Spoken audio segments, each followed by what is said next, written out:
Good morning, everyone. I'd like to call the Board of County Commissioners meeting to order. And clerk, can you please call the roll? Wait, we don't need to have a roll call because we have everyone here, another everyone here. We're 7 for 7. Thank you. We are first going to have the invocation and pledge given by our chaplain, Commissioner Stacy White. Commissioner White, you're recognized. Thank you, Madam Chair. For those of you joining us virtually, I'll ask that if you're in a place where you can stand, that you do so at this time for the pledge and invocation. I pledge allegiance to the flag of the United States of America and to the republic for which it stands, one nation, under God, indivisible, with liberty and justice for all. Heavenly Father, I pray that you will guide this board, our staff and stakeholders as we make important decisions this morning. I also give thanks for those that are going to be recognized this morning for their good work throughout our community. And as always, I pray for our first responders and members of our armed forces, that you will guide them and keep them safe each and every day. I give these thanks and ask for these blessings in your heavenly name. Amen.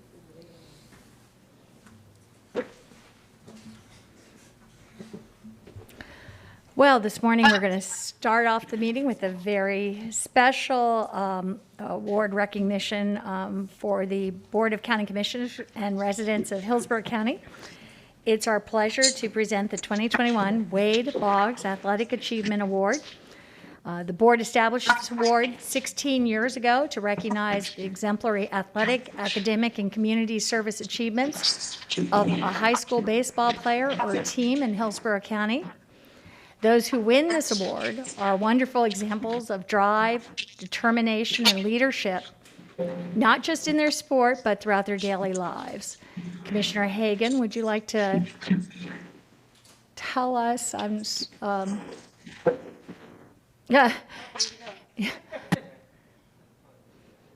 okay. Well, Commissioner Hagan should, I guess, be here in just a second to tell us more about this award and recognize these outstanding student athletes. So we will be here with the namesake of the Wade Boggs Athletic Achievement Award is a National Baseball Hall of Fame member, a 12-time All-Star and longtime local resident who graduated from Plant High School and has helped to coach at Wharton High School. Wade Boggs had an incredible 3,010 hits during his 18-year career in Major League Baseball. He played for the Boston Red Sox and the New York Yankees and finished his career back home with the then Tampa Bay Devil Rays.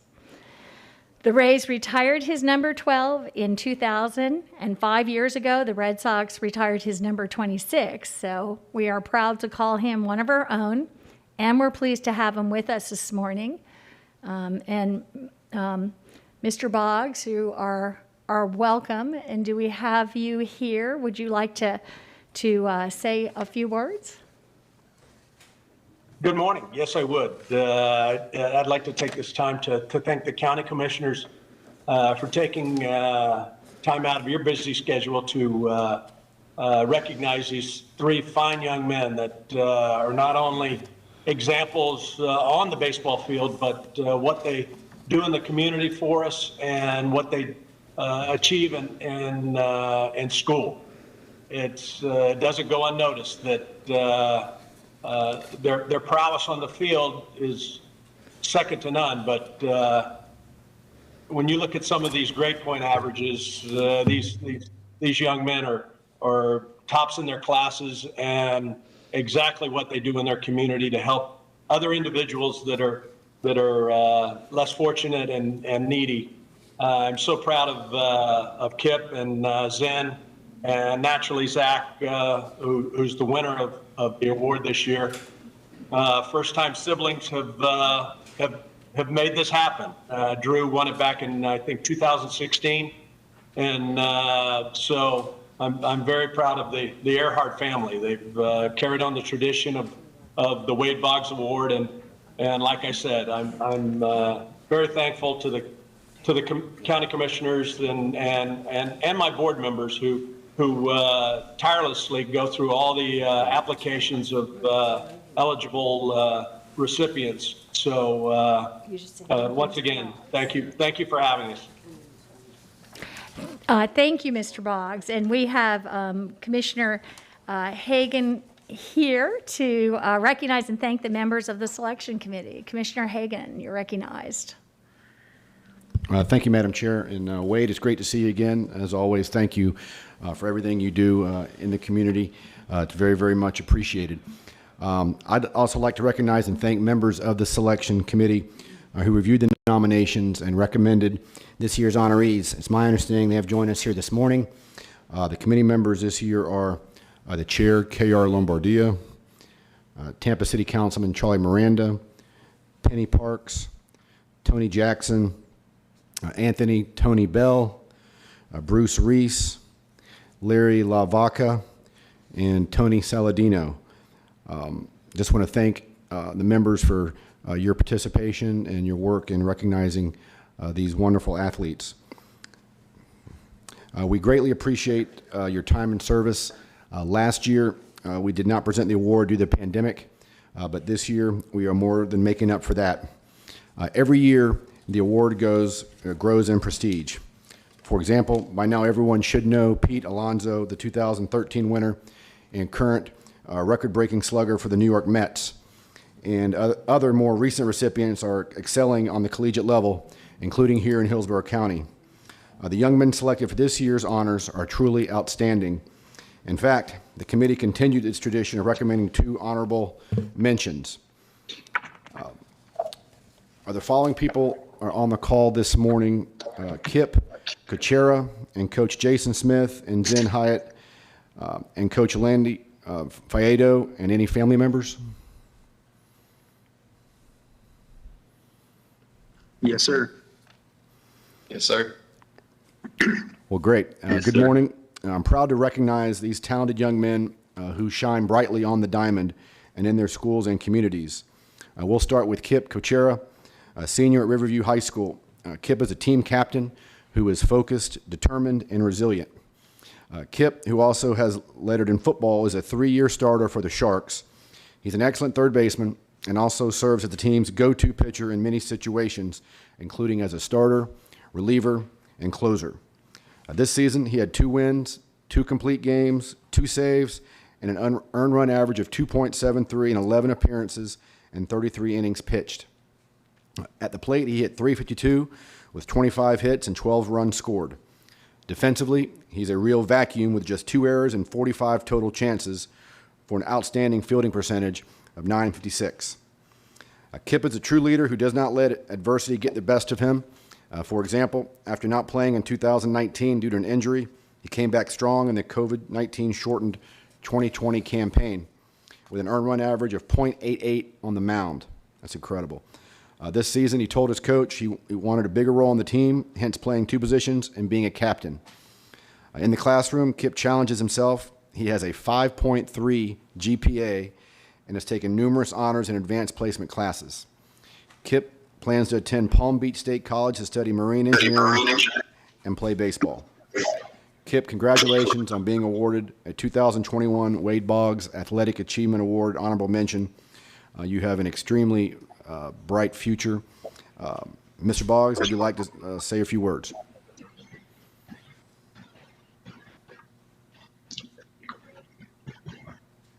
Yes, once again, I'd like to congratulate Kip on a fine season and being part of the honorable mention part of the award. Kip, our community is in great hands with your future. Once again, congratulations. And Kip, how about Thank you. you Sure, and appreciate it. Coach Smith sharing your thoughts with you going first? Well, hi, everyone. I'd first like to thank you all for presenting this opportunity to partake in such an amazing award. I'm truly honored and blessed to be in front of all you today and incredibly excited to be here. I'd like to also thank or congratulate Zach and Zen for their accomplishments on and off the field as well. I wouldn't have been able to accomplish any of this without my amazing and supportive dad and brothers who have been there with me every step of the way.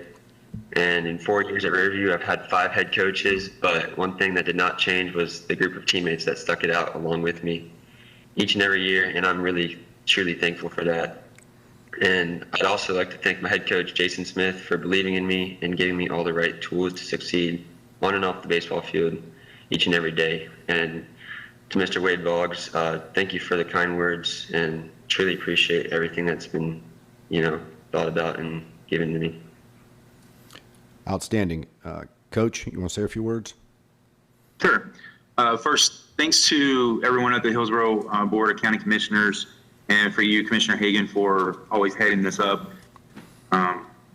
Wade, thank you for being such a bright spot for the guys in this community. I know that they all look up to you in a lot of ways. And I know you're an excellent coach over there for Hoff at Wharton, and just appreciate you doing so much for the young men in the community. They really appreciate it. Thank you for everybody that takes time to put all this award together, and for taking the time to do it for these young men. I know it's a really deep selection process, and for you guys to take the time to do it shows a lot about your commitment and care for what they're doing in the community and in their schools as well. Congrats to Zach on a great year. Dude, you killed it this year. Congratulations. And also for Zen over at Alonzo. You had a great year as well. I know Coach Fayedo's really proud of you. Kip is a remarkable kid. He's had a great 2021 season. He's had a great career at Riverview altogether. He's done some really amazing things both on and off the field. He's an exceptional young man, and he's going to go out and do some really great things. I have high expectations and hope for him, and I really think that in his life he's going to do a lot of really good things. I'm really proud of him. Well, thanks, Coach. And now Zen Hyatt of Alonzo High School. Simply put, Zen is a hitting machine, a senior first baseman. He hit over 500 for most of the season with an 18-game hitting streak, 9 multi-hit games, and more than 30 hits and 20 runs batted in. During one stretch this season, Zen hit 20 of 21 games, an incredible feat. In addition, he's one of the top sluggers in the entire state with 8 home runs. Zen's team also can count on him on the mound. He was 2-0 without giving up a single earned run. In March, Zen was named Player of the Week by Beckles and Retcher show on WDAE. Zen also is an ace in the classroom, where he has made either principal's honor roll or high honor roll all 4 years. And he loves to share his skills, knowledge, and leadership with others. He has volunteered at the West Chase Recreation Center teaching younger players about good sportsmanship and sports in general. And he is an eager giver of sports equipment and toys to an annual holiday toy drive. It's no wonder then that Zen was selected team captain by his coaches and teammates. He plans to attend the University of Montevallo in Alabama to continue his education and play baseball. Zen, congratulations on being a 2021 Wade Boggs Athletic Achievement Award honorable mention winner. Again, outstanding job. And Mr. Boggs, would you like to say a few words? Yes. Thank you, Commissioner Hagan. Zen, congratulations. We've had a lot of conversations over there at first, and don't think that your baseball career is going to end after 3 or 4 more years. Strive for that next level. And like I told Kip, that our community is in great hands. Will do. Thank you very much. With the young leadership that you guys possess. Congratulations, Zen. Now, Zen, how about you and Thank Coach you for the Fayedo Hillsborough. sharing your thoughts? Zen, you want to go first? Well, thank you very much for everybody at Hillsborough County for making this happen. And thank you, Wade Boggs, for all the kind words. All the kind words. I just want to thank all my coaches, Coach Fayedo, Coach Al, Coach Todd, Coach Joe, and Coach Pete. Everybody who's helped me along the way. It's truly been a heck of a journey. Congratulations to Kip and Zach. You guys are great players also, and it's been fun sharing the field with you guys. And here to tell freshman year me that I would even be in consideration for an award like this, I would have said no way. But it's been crazy. Thank you for everything, and yeah, it's speechless. It's awesome. Oh, outstanding. Yeah, congratulations to the other recipients. Zach for winning. For the board, you guys nailed it getting these 3 guys on here. You couldn't pick 3 better guys. Best of luck to all of you. And Wade, make sure it's an honor to have your name on this. And we'd have past winners, but it's just it's an awesome thing. I know it's an honor for these guys to be here. Well, Coach Fayetto, it's great to see you again. Seems like every year we're either recognizing one of your players or your team for their outstanding play. So, again, thanks for your kind words. Mr. Boggs autographed baseballs for each player, and it's my understanding that they have already received them. In addition, on behalf of the Board of County Commissioners, both will receive a handsome plaque for their academic, athletic, and community service achievements. Congratulations again, and keep up the great work on the diamond and in your academics. And now I would recognize the Wade Boggs Athletic Award, Achievement Award recipient, are Zach Earhart of Wharton High School, Coach Scott Hoffman, Zach's mom, Shannon, Zach's dad, Rodney, and who is also an assistant coach at Wharton, and Zach's brother, Drew.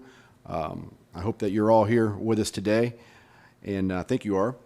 So good morning and welcome. To say the Earhart family is just another baseball family is a vast understatement.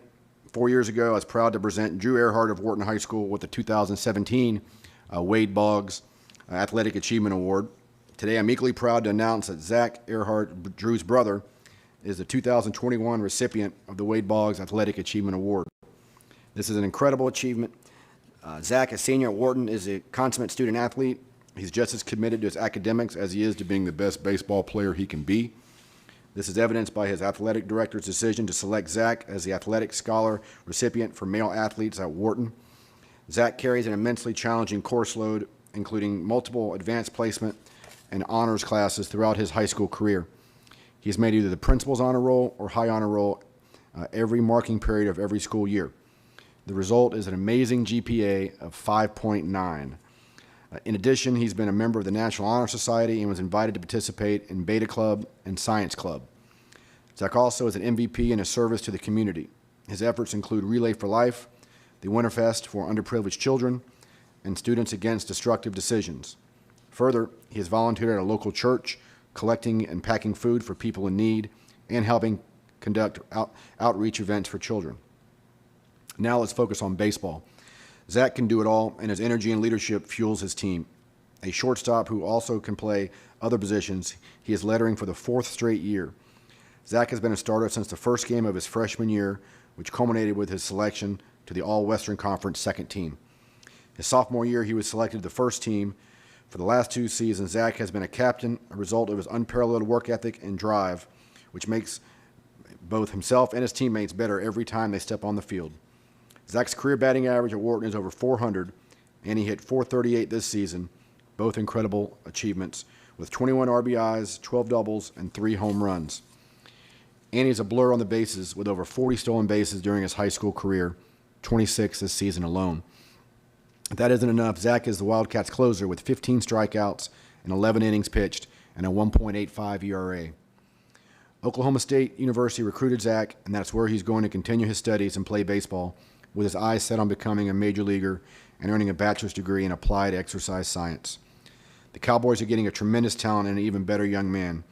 Because of his outstanding performance on the field, his academic excellence, and his tremendous leadership at school and in the community, Zach Earhart is a 2021 recipient of the Wade Boggs Athletic Achievement Award.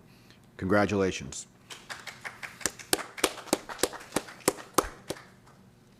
On behalf of the Board of County Commissioners, Mr. Boggs also autographed a baseball for you, which I understand you already have, and soon you'll receive a trophy that I'm sure you'll always be proud of. Zach, my best wishes to you as you continue your education and baseball career at Oklahoma State. Mr. Boggs, would you please say a few words? Absolutely. Thank you, Commissioner Hagan. This year was an absolute pleasure coaching Zach. He's one of those rare breeds that you call a baseball player. He eats, drinks, and sleeps baseball, and just his drive on the field just motivates everybody around him. And I couldn't be more proud of Zach, of what he's accomplished in his 4 years here at Wharton. And Zach, you're going to go on to do bigger and better things. And I've always said that there's a special place in the minor leagues for you, and you'll be there soon. Hopefully the big leagues as well. Awesome. Zach, would you and Coach Hoffman like to say a few words? Zach, you want to go first? Yes, I would. I just want to thank you guys for this opportunity. It's an unbelievable honor. It's hard for me to even believe. And I want to thank my family and my coaches for supporting me through everything I've been through. They've made me such a better person and a baseball player. And I want to thank Coach Fernandez. He's bettered me as a baseball player and a person. He's always expected me to be the best version of myself. Coach Hoffman's always believed in me, and he's always had faith in me to be the best I can be. And Coach Boggs has taught me so much about the mental part of the game and helping me become the best that I can be as well. And my family's always just been there for me, and it's pushed me to be the best I can be. Coach? Yeah. Yeah. It's going to be a tough thing to replace an individual like Zach. I've been spoiled for 8 years now. So yes, he's exactly what a student athlete should be and should be recognized. I try to explain that to all our players, and they should be celebrated a lot more. These guys that give a lot of time and effort in the classroom, and they do a great job. He's like I told every scout that asked me, he's about as close as a can't miss as you can get. Off the field, on the field, pick it. He's going to do what you ask him to do, and he's going to do it to the best of his ability. So we're real proud of Zach. Well, congratulations, Zach. We're extremely proud of you. And I also want to say thank you to Coach Smith, Faedo, and Hoffman for everything that you teach these young men, of course, on the baseball field, but also some of life's greatest lessons can be learned through team sports and baseball. And I know from experience, and I just want to thank you for everything you do for these young men. And again, thank you again, Wade, for participating today and for everything that you do in our community. And with that, I'll pass it back to Chair Kemp. Thank you, Commissioner Hagan and Mr. Boggs, for helping us honor these outstanding student athletes. I applaud all three. Our board applauds all three of these honorees, and each of them has contributed so much to their teams, their schools, and our community. More great accomplishments are sure to come as they grow their athletic and leadership skills through college and beyond. Congratulations and best of luck to all of you for your continued success. And with this, we'll conclude the Wade Boggs Athletic Achievement Award, and we'll move to two other recognitions this morning. The first recognition will be presented by Commissioner Overman. Commissioner Overman, you're recognized. Thank you, Chair. I appreciate it. Let me get started with making sure that we have our representatives on the line. Are the following representatives from the Children's Home Network with us today? Shalise Lusk, the Senior Director of Out-of-Home Care, and Mark Barrett, the First Vice President of the Board of Directors. Are you present? Yes, we are. Yes, we are. Excellent, excellent. Well, thank you very much for being here, and thank you to all of the foster parents out there that may be watching, and those that are too busy to watch because they're chasing around children in their world. But this recognition has a very, very special place in my heart. As an advocate to protect children and to enhance and grow the foster care resources that are so vital to the lives of children, I feel it's essential that all foster children in Hillsborough County be in the care of compassionate, loving foster parents who will help them fulfill their greatest potential. Children that have been removed from their home, either for whatever reason or without parents, have gone through a great deal of trauma. And those foster resources and organizations that have helped them travel through life make a lifelong impact on these children. Indeed, numerous organizations are dedicated to ensure that foster children are protected, nurtured, and given everything they need to be successful. The Children's Home Network is one of those organizations here in Hillsborough County. The Children's Home Network is a full-service agency that offers innovative programs and services that have positive impacts on children and their families, enabling them to build their skills and confidence so that they are able to thrive.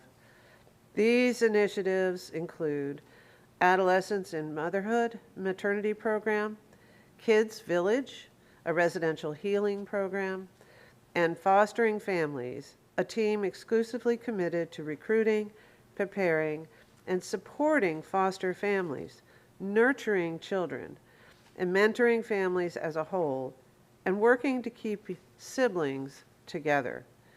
In addition, Healthy Families Hillsborough is a nationally accredited home visiting program for expectant parents and parents of newborns experiencing stressful life situations.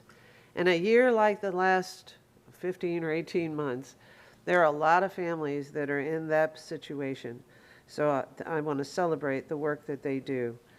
Last year alone, the Children's Home Network touched the lives of nearly 14,000 children and their families in Hillsborough County and nearby counties. And it is my honor to offer this proclamation, which I actually do have here, which we'll get to you. It reads, "The family is the foundation of communities and serves as the primary source of love, identity, self-esteem, and support for individuals.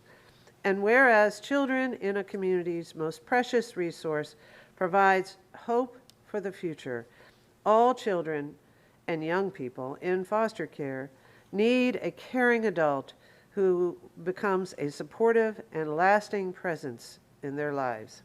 And whereas Florida has numerous compassionate foster families that provide thousands of children and young people with safe, secure, stable homes.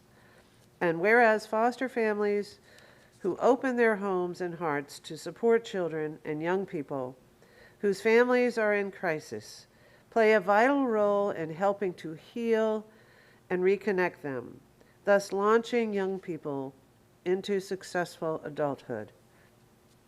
And whereas, according to the Florida Department of Children and Families, as of March 2021, the last month for which complete statistics were available, 22,672 children were in out-of-home care throughout the state, with 2,373 in Hillsborough County alone.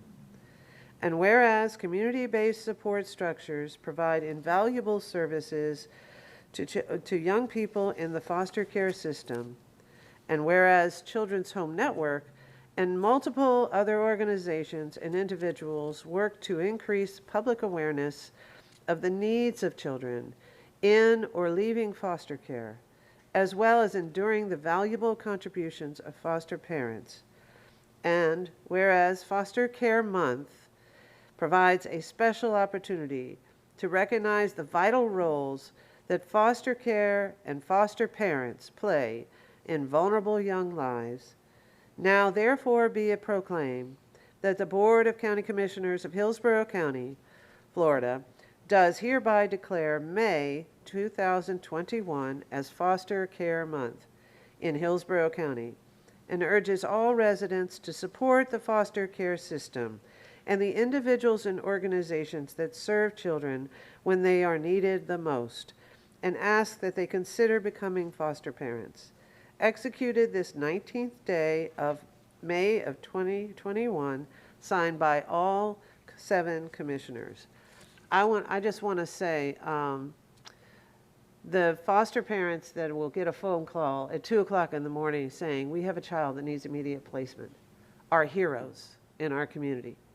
They take a child that's in trauma and really help them get through.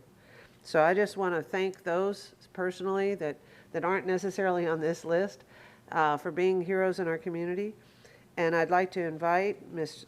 Lusk and Mr. Barrett to say a few words. Ms. Lusk, would you like to go first? Yes, I'd just like to say on behalf of the Children's Home Network, we would just like to say thank you for this recognition. It's been an honor and will continue to be an honor to serve the children and families of Hillsborough County. So thank you. Thank you very, very much. Mr. Barrett? Yeah, I just want to say on behalf of the Children's Home Network's Board of Directors, our board chair, Sharon Danko, and its president and CEO, Irene Rickus, I'd like to thank you for the recognition and the kind words. This is a great acknowledgement, the work that Shalise and the entire team at CHN does every day serving the community. We're really honored to receive this. It's a privilege to serve the children and the families of Hillsborough County. And I especially like the emphasis you put on the foster families that are so important to the program. So thank you for doing that. And they are heroes, so we appreciate that. So thank you. Thank you very much. Well, thank you both for being here today, and it is my honor to offer this proclamation to you. Thank you very, very much. Chair? Thank you. Thank you. And our last recognition will be presented by Commissioner Smith. Commissioner, you're recognized. Well, thank you, Madam Chair.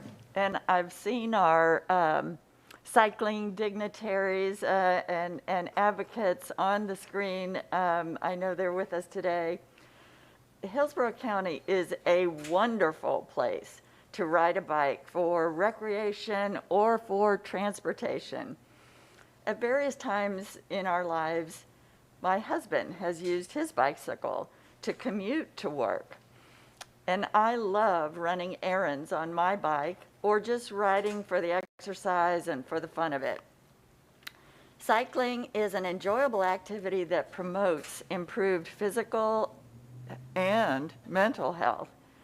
And the time you spend outdoors on a bike is time you don't need to spend in the gym. I have a bicycling jersey that says across the back, "One less car." And I like that because every bike rider is one less car on our roads. The infrastructure for cycling is much less expensive than the infrastructure needed for cars. They are certainly less polluting and green energy driven. And the more safe cycling infrastructure we provide, the more people can get out of their cars, out of traffic, and enjoy the ride. It is my pleasure to declare May 2021 as National Bike Month. And now I will read the proclamation and ask that it be displayed while I read it. It reads, whereas the bicycle is an economical, healthy, convenient, and environmentally sound form of transportation and a beneficial source of recreation and enjoyment, and whereas bicycle-friendly communities are regions specifically designed to fulfill the daily needs of bicyclists, such as implementation of bike-friendly laws and ordinances and bike-to-work events, to name a few initiatives.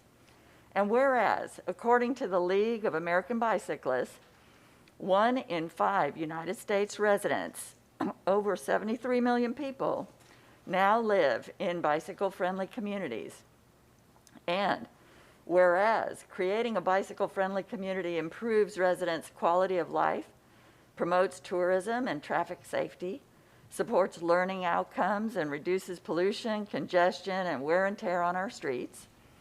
And whereas Hillsborough County's roads, trails, and parks attract bicyclists each year, providing economic, transportation, tourism, health, and scenic benefits. And whereas Hillsborough County is home to more than 20 parks operated by Parks and Recreation and Conservation and Environmental Lands Management that feature biking amenities, offering beauty, tranquility, and pleasure to all bike lovers, and county recreation centers provide bike repair stations. And whereas Hillsborough County has committed to creating a safe and accessible environment for all cyclists through policies such as Vision Zero, Health in All policies, and safe routes to schools. And whereas, sponsored by the League of American Bicyclists, National Bike Month celebrates the joys of bicycling through educational programs, races, commuting, and charity events, or by simply getting out and going for a ride. Now, therefore, be it proclaimed that the Board of County Commissioners of Hillsborough County, Florida, does hereby declare May 2021 as National Bike Month in Hillsborough County, and encourages all residents and visitors to join the League of American Bicyclists by taking a bike ride around the county and experience joy and good health. Executed this 19th day of May 2021 and signed by all 7 commissioners. That ends the proclamation. And I'm very happy that we are joined today by, as I said, several cycling advocates. Chief among them today is Julie Bond, the program director of Bike Walk Tampa Bay. This organization has done a terrific job raising awareness and engaging local communities to achieve a better and healthier transportation future. Ms. Bond, I believe you have a short presentation prepared. Would you like to share that and say a few words? Yes, I would, and thank you very much. Good morning, everyone, and I'm honored to be here this morning to accept the proclamation along with my other colleagues present today. And I do have a short presentation that I will be providing. And so I just want to make sure, is that up where everyone can see it? Not yet. There we go. There we go. That looks great. Okay. And thank you for the introduction. And I just wanted to talk a little bit to you about what's going on during National Bike Month and share some photos, because people in Hillsborough County are residents, workers. They're all bicycling this month and every month. And so I wanted to share. You can see some of the photos in this first slide are of Hillsborough County residents enjoying cycling. Okay, next slide. And first I wanted to introduce the Bike Walk Tampa Bay Advisory Board. You may recognize our chair, Dave Andrzejczyk. He's been our chair over the past year and doing an excellent job in promoting bicycling as a mode of transportation. And I also would like to note that Rob Zimprich is our vice chair, and he is with the University Area CDC. And I'd also like to mention that one of our board members is here today and will be speaking later, Ms. Christina Costa. Okay, next slide. And these are some of our partners. When we formed Bike Walk Tampa Bay, it's a regional effort, and you'll probably recognize some of these logos, but I just wanted to commend some of the groups that got together and helped us form Bike Walk Tampa Bay. The Florida Department of Transportation, Hillsborough MPO, Gina's here with us today, New North Transportation Alliance, Tampa Downtown Partnership, T-BARTA, and the West Shore Alliance, to name a few. And so they were our partners, they are our founders, and they make a big difference in what we're doing today. Next slide. So it is National Bike Month, and thank you so much for the proclamation. It's a very important month. It's celebrated locally and nationally. And here in Hillsborough County, we have a Bike Month challenge going on. It's a Tampa Bay challenge for National Bike Month. And you can go to lovetoride.net /Tampa Bay and look at all the riders who are currently participating. Our all-time stats, we have 119 workplaces representing over 1,800 people, and you can see how that adds up. This is our all-time stats. Riders have logged over 1.7 million miles and over 84,000 rides. So there's a lot of bicycle riding going on in our county. Next slide. And again, you know, this is really about our residents, right? And so I wanted to share some of their photos. On the Love to Ride platform, they post photos of their rides. And so you can see some of the photos they're posting. You can see some riders riding in Ybor. You can see some from the University of South Florida. You can see one of the photos in the bottom left is at Well-Built Bikes in the University Mall. And you can also see in the top left some of the bike lanes that Hillsborough County has painted green. And so those have been painted across the country or across the county. And I do ride on those frequently. And so those are much appreciated. And we thank you for those efforts in making the roads a little bit safer and working towards Vision Zero. Next. And this is another slide showing some more photos. The top left is a cyclist waiting at a transit stop for bus number 5. We see a lot of people riding their bikes, and they're also putting those bicycles on buses, so transit is very important. We have people riding for all reasons. They're commuting to work. They are riding with children. You can see the young guy in the bottom left photo. They're riding with their kids. They're riding in their community. And so this is just so important because this is a form of transportation for many people in our county. And we need to look at making safe networks for them to get around the county. Okay, next. And I just wanted to share a few of our upcoming events. So Bike Month, we celebrated March, Florida Bike Month, and now we're celebrating May Bike Month.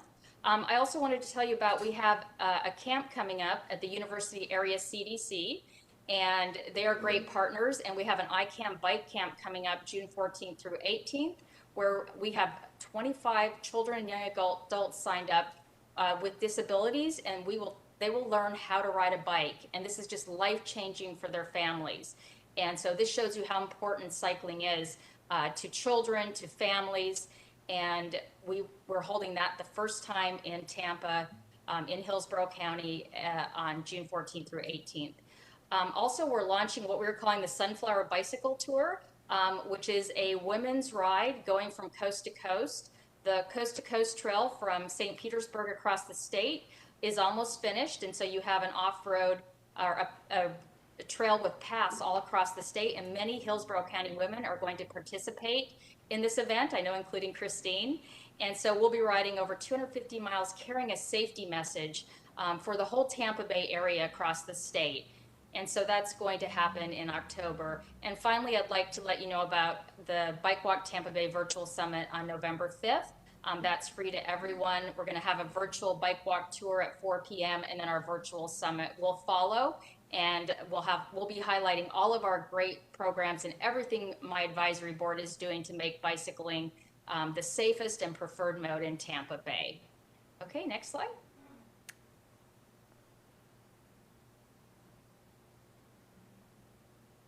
And the next slide is my final slide, and I just wanted to say thank you very much for inviting me here today, for letting me talk about bicycling. You may be able to see my personal bike in the background. That bicycle I've had for about 1.5 years. It's carried me almost 10,000 miles that I've logged on my app, and most of them, I live in Temple Terrace or on Hillsborough County roads. And so it's very important that we look at safety and make sure that biking is accessible for everyone. And again, I thank you, and now I'll turn the time over to my colleagues. Thank you very much. And thank you for showing us all those biking activities that are coming up. We are also joined today by a few other cycling advocates. Miss Janet Scherberger is president of another advocacy group with a similar name, Walk Bike Tampa. And you can find out more about them at walkbiketampa.org. Ms. Christina Costa is well known for her efforts promoting safe cycling in our community for years. And Ms. Acosta has gifted us all today with cycling pins. I'm wearing mine. And the other board members have theirs as well. And Ms. Gina Torres, an executive planner with our county's transportation planning organization, who always inspires me when she speaks about Vision Zero and the ways we can make our county safer for cyclists. We're about out of time, but Ms. Acosta, would you like to just say a few words? Yes, thank you. Thank you. Good morning, commissioners and guests. And thank you for this important declaration. And I appreciate Julie Bond setting the stage so beautifully on what's happening in the Tampa Bay area. We have just a few more words on behalf of Walk Bike Tampa, which is a 100% volunteer nonprofit organization that Janet Scherberger is now president and leader of. We want to remind you that so many people in our community need to be able to safely bicycle to fulfill their basic transportation needs. according to a study performed by the Tampa Bay Partnership that looked at access to jobs, non-car access to jobs, they found that fewer than 10%, 7.2% to be precise, of jobs in our area are accessible without a car. So it's just such a low percentage of people being able to get to work if they don't have a car. We believe that bolstering safe, active transportation is a key to getting people to work safely. We wouldn't be very good advocates if we didn't have just a couple of things to ask you to help us with, so I'll be very brief. 3 things. First of all, thank you, Commissioner Smith and others, for your advocacy for trails. Trails are perceived as recreational spaces, but in fact, they are very, very critical in the transportation network. So keep advancing your trail messaging and commitment. The second thing is to help us, all the advocates in the community, to educate the public that we really have a speed problem in our community. You now have been enlightened by the award-winning speed study, and so you know that 70% of our high crash corridors have speeds that are posted too high. Notice I'm not saying that people are speeding, I'm saying our speeds are set too high. 70% have speeds posted 5 to 10 miles an hour, higher than what is recommended, and an enormous 15% above that have speeds that are posted 15 to 20 miles an hour faster than our best practices nationally recognized now. So please keep helping us spread the word to the constituents when they complain about a roadway redesign. We ask you to just boldly declare that our roadways are being designed because we are choosing safety over speed. And you can use what Mayor Kreisman has used many times in St. Pete. Look, you'll have to leave your house 30 to 90 seconds sooner after our road is made safer for all users. And the third thing and final thing I'm going to ask you to do is to support more dynamic spaces, closures or greatly reduced speeds around schools for certain times of day or for certain days of the year, like this these are called school streets. And of course, this Saturday's open street where Bayshore Boulevard, a portion of Bayshore Boulevard is closed to cars so that people can enjoy that space as a linear park. And we hope to see you there. We will be there supporting On Bikes and the community. And we appreciate very much your time and commitment this morning in the support of active transportation. Thank you. Thank you, Ms. Acosta. Thank you for the bicycle pins. Thank you to all our guests. And we are out of time at this point, so I will just thank Ms. Scherberger and Ms. Torres for being with us today as well, and for all you do for our to make cycling safer in our county. And with that, I'll turn it over to our chair, Pat Kemp. And thank you so much. I want to thank all our recipients for joining us today and for everything that everyone does to make Hillsborough County such a great place to live and work and bicycle. So thank you so much. We'll move now to our agenda with Ms. Wise, approval of the changes and to the agenda. Thank you. We have one item, item A44, which has been deferred to a date to be determined, which is the Solid Waste Management Division's membership into the Florida Waste to Energy Coalition. We have 2 items that were inadvertently not updated on the status. So the first one is future issue item 20199 regarding the RFP for the film studio. That will be delivered to you on June 16th. And the second item 20202, which is a plan for the PACE program. This item was completed by memorandum to the board.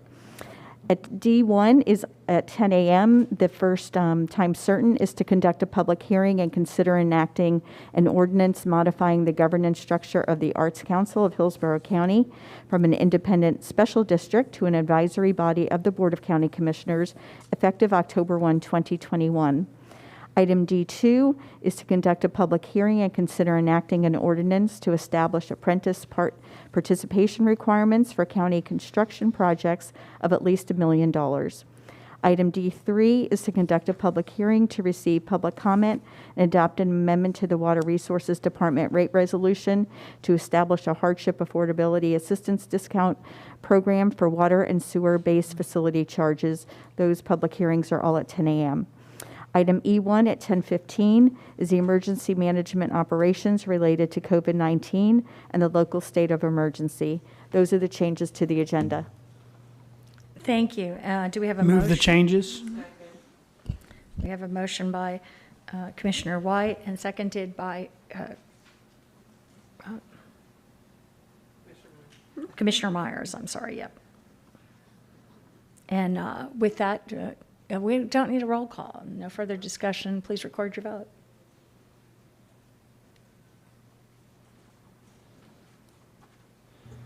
Motion carried 7-0. Thank you. And with that, we'll move to public comments. Our public comment section. The board welcomes comments from citizens about any issue or concern. Your opinions are valued in terms of providing input to board members. However, it is requested at the same time that when you address the board, that comments are not directed personally against a commissioner or staff member, but rather directed at the issues. This provides a mutual respect between the board members and the public. The board has set aside a 45-minute period in the morning immediately following changes to the agenda for public comments. At the discretion of the chair, the board may again hear public comments at the end of the meeting. Anyone who wishes to speak at the meeting will be able to do so by completing the online public comment form found at hillsboroughcounty.org. /speak up. You'll be required to provide your name and telephone number on the online form. This information is being requested to facilitate the audio conferencing process.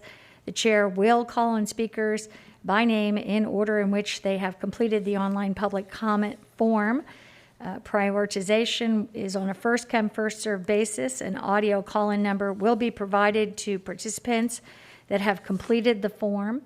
After it's received by the county, all callers will be muted upon calling and will be unmuted in submission order after being recognized by the chair by name. Up to 3 minutes are allowed for each speaker. Citizens speaking on scheduled agenda items will be heard before citizens speaking on non-scheduled agenda items. When addressing the board, please state your name and speak clearly. Thank you. So we will start off with the first speaker this morning, David Siegel.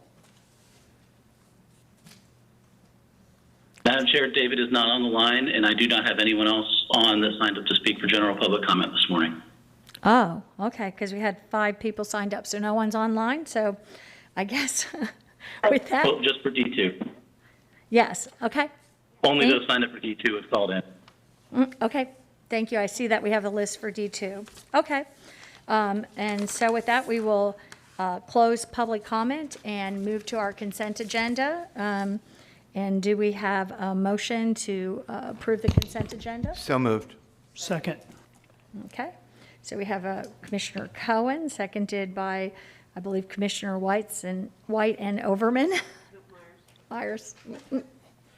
I'm going to start asking every time. Commissioner Myers and Commissioner White. And with that, seeing no discussion, please record your vote.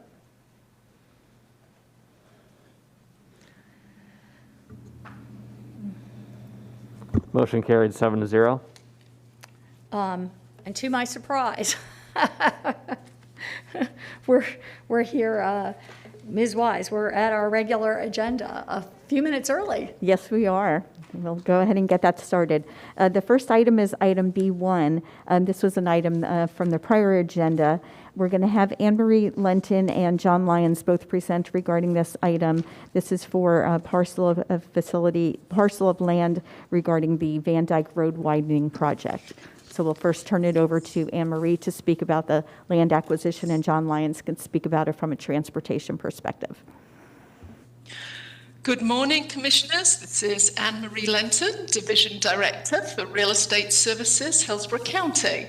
Agenda B1 is a request for your approval to purchase property from Avia Point HOA, which is controlled by Mattamy still, and Mattamy Tampa Sarasota LLC for $1,450,000 plus approximately $25,000 in closing costs.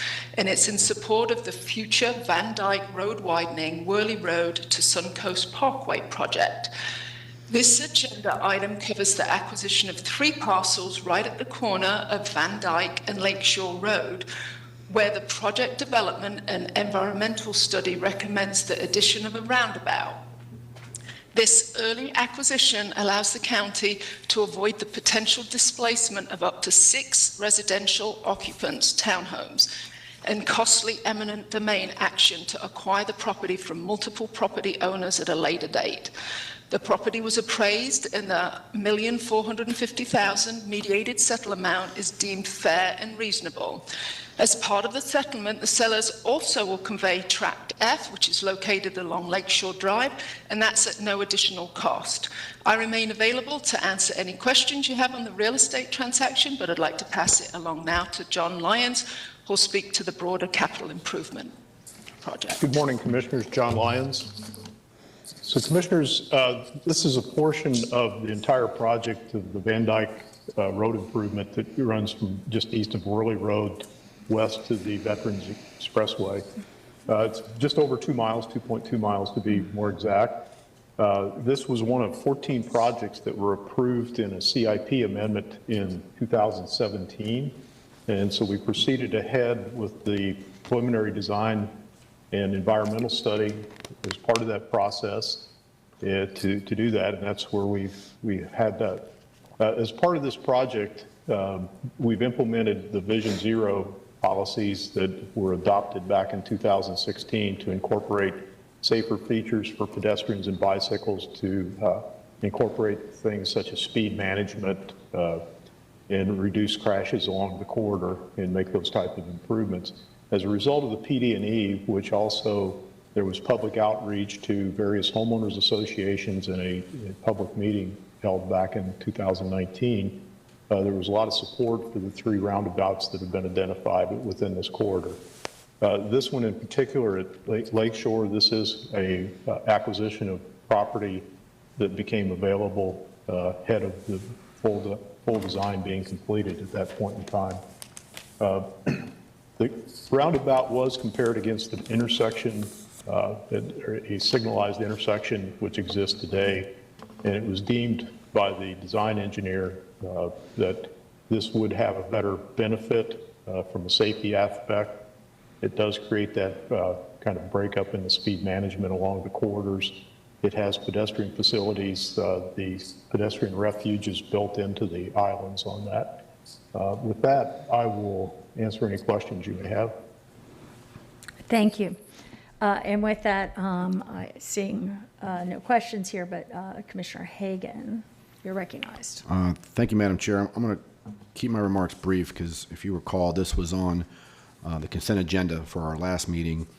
It was pulled and deferred due to some concerns from Commissioner Smith. But just a couple of quick comments. The community has been begging for this project at least as far back as 2009. And why I say that, or why I recall that, is that at that time I chaired the county's transportation task force, and this project was on our recommended list of road improvements that was included in our 2010 transportation referendum. So if the referendum would have passed in 2010, this road would have already been built. Why is this project needed? It's a grade F road, level of service F since 2018. It's a failed corridor. It's a high accident corridor. It's got a high level of congestion. As John pointed out, it is an approved CIP project. It's on our long-range transportation plan. It's in our cost affordable plan, which opens the door to state and federal funding. And to top it all off, Van Dyke Road is an evacuation route. The PD&E decided on roundabouts instead of a signalized intersection to reduce congestion and crashes, provide pedestrian bicycle facilities separate from the roadway, and speed management features. And these are, as John pointed out, these are all Vision Zero design principles previously approved by this board. The road widening project includes two 10-foot shared use paths along roadway from Dale Mabry to the Veterans, one 10-foot path from the Veterans to Gun Highway Upper Tampa Bay Trail connection, and a trail connection down Worley Road to connect to Northdale Lake Park Trail. This is the trail connectivity the board is always harping on. Now, there has been an increase in cost. It's my understanding that the increase can be attributed to the same Vision Zero design principles that this board approved and John referenced. I got one question for Mr. Lyons. Is there any alternative for this project other than a more dangerous road? So the analysis that was completed by the design engineer used FDOT guideline principles for evaluating whether a roundabout or signalized intersections. They did do a comparative analysis of that, and their results yielded that the roundabout would provide a reduction in potential accidents and a safer corridor. Okay. One thing I can assure the board that, as you know, with any project, the longer we wait, the cost will only increase. So, to summarize, the project improvements include congestion relief and improved travel times, shared use paths for pedestrians and bicyclists on both sides separated from the roadway, additional corridor lighting for safety, additional capacity for hurricane evacuation, and last but not least, is that this project provides connectivity to the Upper Tampa Bay Trail and Northdale Lake Park Trail, which has been a huge priority for this board and so many folks in the community. And in fact, I couldn't help but notice two comments that were made just a few minutes ago during the National Bike Month proclamation. Two comments from the last speaker. Please keep advancing trails, messaging, and commitment, and roadways should be designed to choose safety over speed for all users. And I think she made the best argument for this project and didn't even know it. So with that, move approval. Second. And Commissioner Smith, you're recognized. Thank you. There is no doubt that Van Dyke Road needs to be widened. It's a bottleneck. It's it's one of our roads that certainly needs to be widened, and as has been said, it's been on our plan to be widened. And I love the paths for safe cycling and pedestrians, but it's a costly project, and the costs are rising greatly, and I just want to make sure that we as a board understand what these projects cost and where the money is coming from, how the costs are escalating. I believe that the more we understand about this, the better we can plan and manage growth and transportation infrastructure. Sometimes these large projects come to us in bits and pieces on the consent agenda. And that's how this item came, a little piece. And so I wanted to look into that and understand what's going on in the big picture, and I think it's worth having that discussion here since the costs are ballooning on this project, just so we all understand what we're doing, and that doing this here may mean some other decisions down the road. Although it's in our 5-year CIP at $40 million, we are just now learning that it will actually cost almost $70 million with the addition of these extra features like the Peanut Roundabout and the additional right-of-way costs. And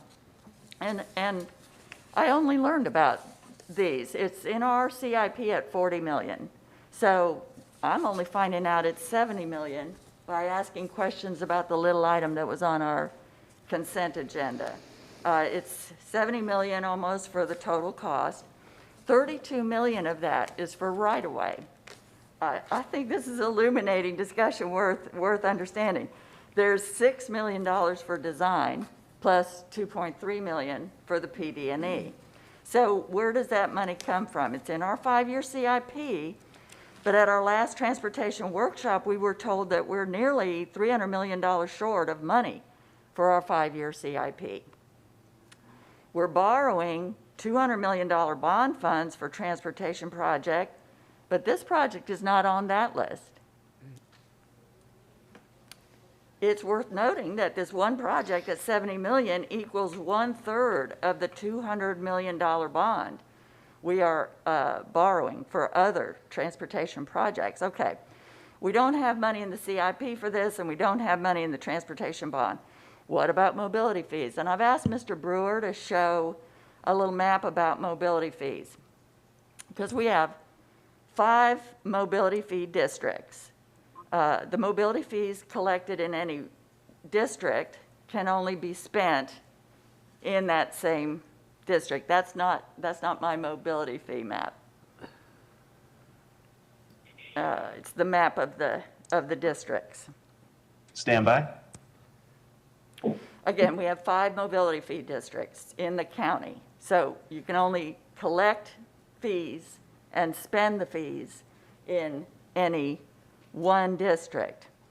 So this project is in the District 1 mobility fee area, which is essentially, it's the north, here we go, District 1. All right. This project, $70 million, is going to, well, it's not going to, the mobility fees aren't there for it. The project will suck up most of the mobility fees in that area, but they won't come near paying for the project. District 1 has a total of $6 million in mobility fees available, plus $2.4 million of reserves. And I just want us to understand what are the funding pots and what are the costs of these kinds of projects. This project will eat up all $6 million of the mobility fees just in the $6 million design phase of the $70 million project. It'll take another $1.5 million of the reserves just to buy the little piece of right-of-way we're considering today. And that will leave just $1 million in mobility fees for the whole District 1 area. I'm hearing some feedback. All right. Meanwhile, it leaves $62 million still unfunded in this one $70 million project, and we've used up almost all the mobility fees in District 1. Mattamy Homes will pay about $800,000 in mobility fees when they get around to building. We're about to pay them, Mattamy Homes, $1.5 million for 18,700 square feet of right-of-way. And we already paid them almost $500,000 for another acre. So Mattamy Homes pays $800,000 in mobility fees, and we pay Mattamy Homes $2 million for right-of-way. So how is Mattamy Homes paying their fair share of this $70 million project? Mattamy Homes is contributing traffic to this road. Could they have contributed this right-of-way when we were negotiating their zoning? And these are the kinds of things that, this project makes me think about when we're in this kind of a tough spot with transportation funding.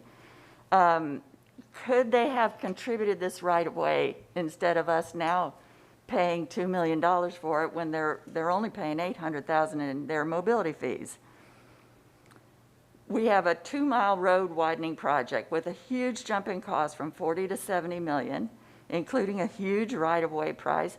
So I just want to make sure we're all kind of understanding how we're spending money on transportation and maybe thinking more creatively in the future about how we make development pay for itself, what are the costs when we put these big projects in areas that will be adding traffic, how much is that going to cost us? I know we need to catch up, but we need to understand and make these decisions with a full board discussion and understanding rather than just little bits and pieces coming to us on the consent agenda and little zonings coming from us on the land use. So that was my point. Commissioner Hagan, I understand your frustration. I've had projects that I've been working on for a long, long time that seem to be almost there and then don't make it. I am not trying to tank the widening of Van Dyke Road or Vision Zero projects by any means. I do think that delving into the details a little more, we have a board that is willing to understand the numbers of what we're doing and to think creatively about how we can solve these projects, these problems. So I'm glad that I looked into it deeply. I hope you all are glad too. Thank you.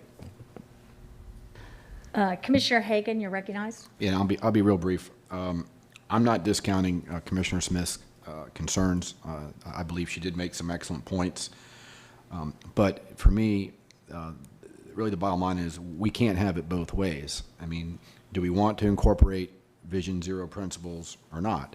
If we do, and the board's already made that decision, there's a cost associated with that, with the enhanced corridor safety and the multi-use trails. Now, if we don't want to do that, we can go with just a regular intersection. We can remove probably $30 million from the project. That's a board decision. I mean, John said it's less safe. But I'm just pointing out we can't have it both ways. And the reality is, the longer we wait, the more it's going to cost. And then the other point is that I want to make, that it was staff's decision in my conversation with Mr. Hordell. It was staff's decision to utilize mobility fees for the design because the money was there, instead of including it in the bond issue. Again, if you wanted the bond issue, save the mobility fees, I'm fine with that too, but that was a staff decision, and they thought that was the most prudent way to proceed. So, thank you. But again, I'm not discounting Commissioner Smith's concerns, because I think they are valid, but I don't think we can or should procrastinate any longer. Because again, the reality is, had the 2010 referendum passed, this road would have already been built. Thank you. And I'm going to take a few minutes to talk about this. I am very pleased. Thank you, Commissioner Smith, for bringing this forward. I think it's really important that we look at these projects more closely. To me, that we were willing to spend all that money, at any time in the past, or that it could have been listed in projects. It doesn't make sense, because if we keep doing this, we have to do two things. We have to raise the money through our mobility fees. We have to be careful, though, about the projects we do and how we spend them. I totally disagree that this is like, I think this is, honestly, to my eye, this is the opposite of a Vision Zero type of project. You don't sprawl a road, and I mean, nobody wants to cross at a circle. They're looking for the smallest intersection. You do the smallest amount of pavement, you do the pedestrian islands, you do the crosswalks, I think this would be a much better project, actually, and a much safer project. One thing they're doing is narrowing the lanes, which I think is good, from 12 feet highway standard to 11 feet. And you put in the crosswalks, and you put in the safety features, and you put in the trails, and you put in the alternatives, and all of that is good. I actually am really glad this came up. I know the improvements to Van Dyke are needed. I know the community up there is helpful, that we can get some relief as soon as possible. But I'm also concerned that we do not have the funding for this or any other transportation projects that we all desperately need all over unincorporated Hillsborough County.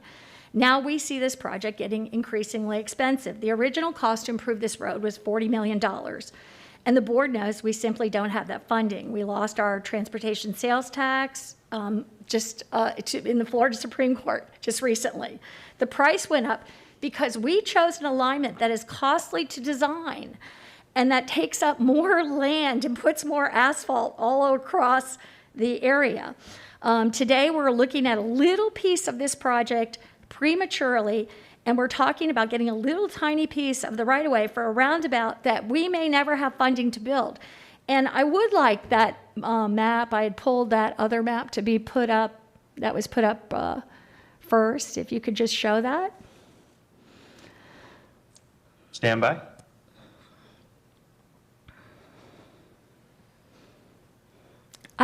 I don't even know whether to call this. There's another roundabout to the other west. There's a double roundabout to the east. This is only in 2 miles of road, by the way, which puts us up to, if we were to do all this, and right now it's up at 70 million. That's $35 million a mile. When Lithia Pinecrest became $35 million a mile when it was less, I made that the poster child of what we should not be doing and spending on our roads. And I can tell you that this will be my new poster child as we move forward, because we should not be spending $35 million a mile on any road in Hillsborough County. We will never be able to do what we need to do here for doing that. If you look at this design, this is just, I don't know, the other double roundabout called the Peanut is to the east side of this. There's the roundabout on the west side, but this is the one in the middle. This is the one we're talking about right now.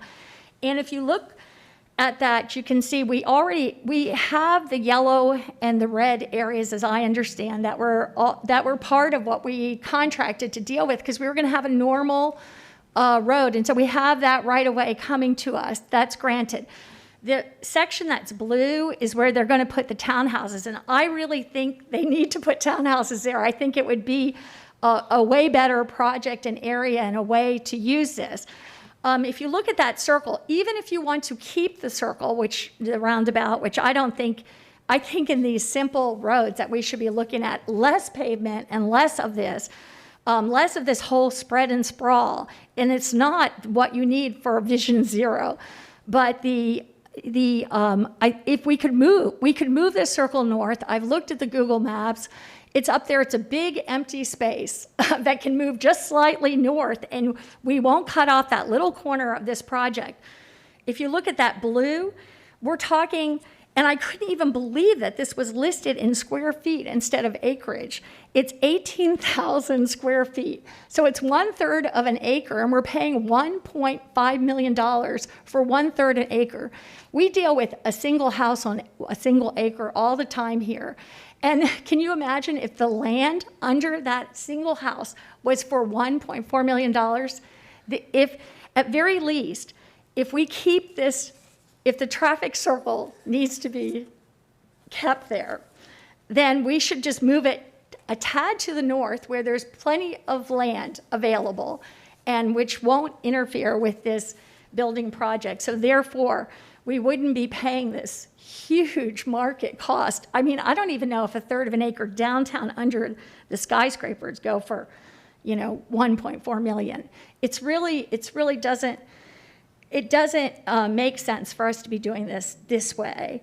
And the price went up just because of that little tiny corner there and that alignment, which doesn't need to be. So let's be realistic about all of this. We're not blessed with ample transportation funds. We have what we have.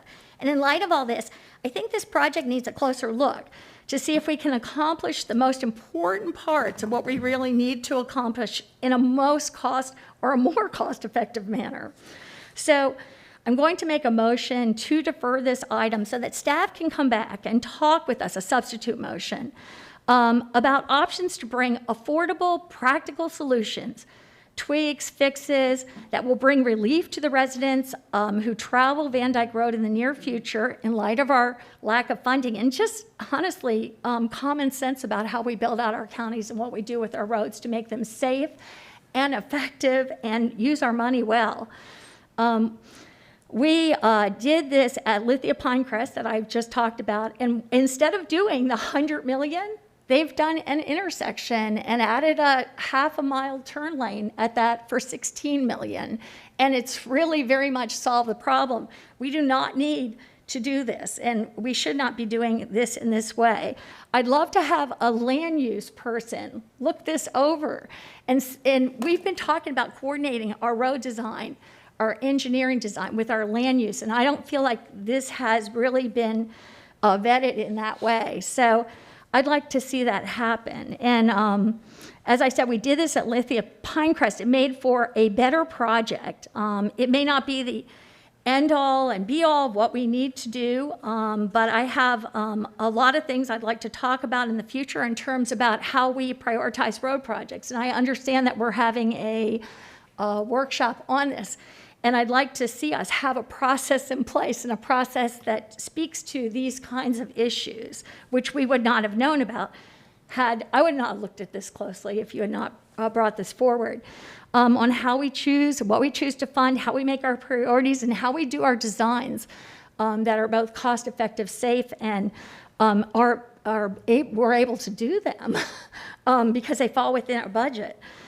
So we need to put that process in place. But at this time, I just would like to pass the gavel, and here's my substitute motion, that we defer this item for staff to come back and lay out for us other options, other ways that we can do this and achieve the same goal and do it. Actually, we could do it more quickly if it was really something we could afford to do, instead of this, which I do not think is superior to if we just did a straight, in this area, a straight lane across. But I'd really like to have some other professionals looking at this to bring back some opportunities and options. So with that, that's my motion.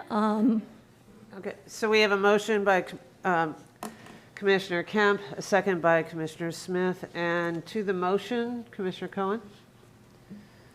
Well, I'll defer to the others. I was waiting to speak to the original issue, but I'm be happy to hear what everyone has to say. Okay, all right, I'll call on you after other comments. And I'm going to speak to it because I was in the queue, but it also it relates to the motion. And, and Commissioner Hagan, I will say to you, I know how frustrating it is to wait for a transportation project for years. And what we're finding ourselves is in having to deal with the reality of not having a strong possible process for adjusting to what we as leaders have said we want in our communities, and then the realities of what it takes to get it done. So, and actually, Commissioner White actually mentioned this at our last budget meeting. If staff gives us a heads up that we're not going to have the funds, or I'm rephrasing what I thought I heard you say, Commissioner White. If staff gives us a head up to see, where we're going to run into a budget wall, or we're going to run into a wall that doesn't work, and we recognize that, then it's on us to really make those decisions, correct? So, and here's a good example, and I want to say thank you, Commissioner Smith, for observing the differences in how the decisions are being made. Of late, we've been making decisions on projects that are at land use and encouraging partnership with developers as well as communities in finding what it is those communities and developers are trying to accomplish in that area, and finding projects that are finding better solutions for those that live in it, and asking developers to partner with us. That's good business practice. But we may not have had the opportunity to do that here. And I think that's to Commissioner Kemp's motion, that's what I think we're trying to get to, is how do we find a good middle ground between the things that Commissioner Hagan mentioned were possible in this solution, but not to the exclusion of the fact of the reality of the cost of doing that. So with that, I'll recognize Commissioner White. Thank you. I'm not going to support the substitute motion. I'm going to support the original motion. I think we're on a slippery slope here. There's always been a tradition on this board of being deferential to the single-member district commissioner in the area. I don't know a thing about the problems with this intersection. I can't tell you anything about how it bottlenecks, what the traffic flow problems are there any pedestrian problems, do the problems relate to people trying to go north, south, east, west? I don't have the slightest idea. but I trust that Commissioner Hagan knows, because he's the single member district commissioner that represents that area. He knows what the citizens are looking for, and he has to face those citizens in an election every 4 years as their single member district commissioner. He's worked with staff, our professionals on staff, who have come up with what they believe is the best solution for the traffic issues, for safety, and that, I believe, is the best way for this board to function. So our professionals on staff has told us that this is the way we need to go. The single member district commissioner is behind that. And look, I'm not suggesting that we should be a rubber stamp for staff, okay? If Commissioner Hagan were speaking up with issues or problems with staff's work, I would be just as in tune to that. But I'm not going to support the substitute motion. I think we're very much on a slippery slope on this issue for a host of reasons. And depending on how the substitute motion goes, if we get back to the original motion, I'll be supportive of it. Thank you, Commissioner White. Before I recognize Commissioner Hagan, Commissioner Cohen, did you want to give the motion? Or no, I'll go ahead and speak to it. You know, I hear what Commissioner White is saying about deference to single-member district commissioners, and I think that there are times when, a lot of times when it's very appropriate to do that. This is a lot of money. And one of the things that I learned in my briefing is that I think there is some time sensitivity to, I'm sure you all learned this, I wasn't implying that you didn't. There is some sensitivity to the timing of this, because if we are going to acquire these parcels, we certainly want to do it before the townhouses are built, not after, when we would have to displace families. We know how difficult those decisions and thorny they can be. I think that to Commissioner Kemp's point, if there really is a way to go north of it, if there's a way to avoid the expense, I think it should be looked at. But quite frankly, this is a failed road.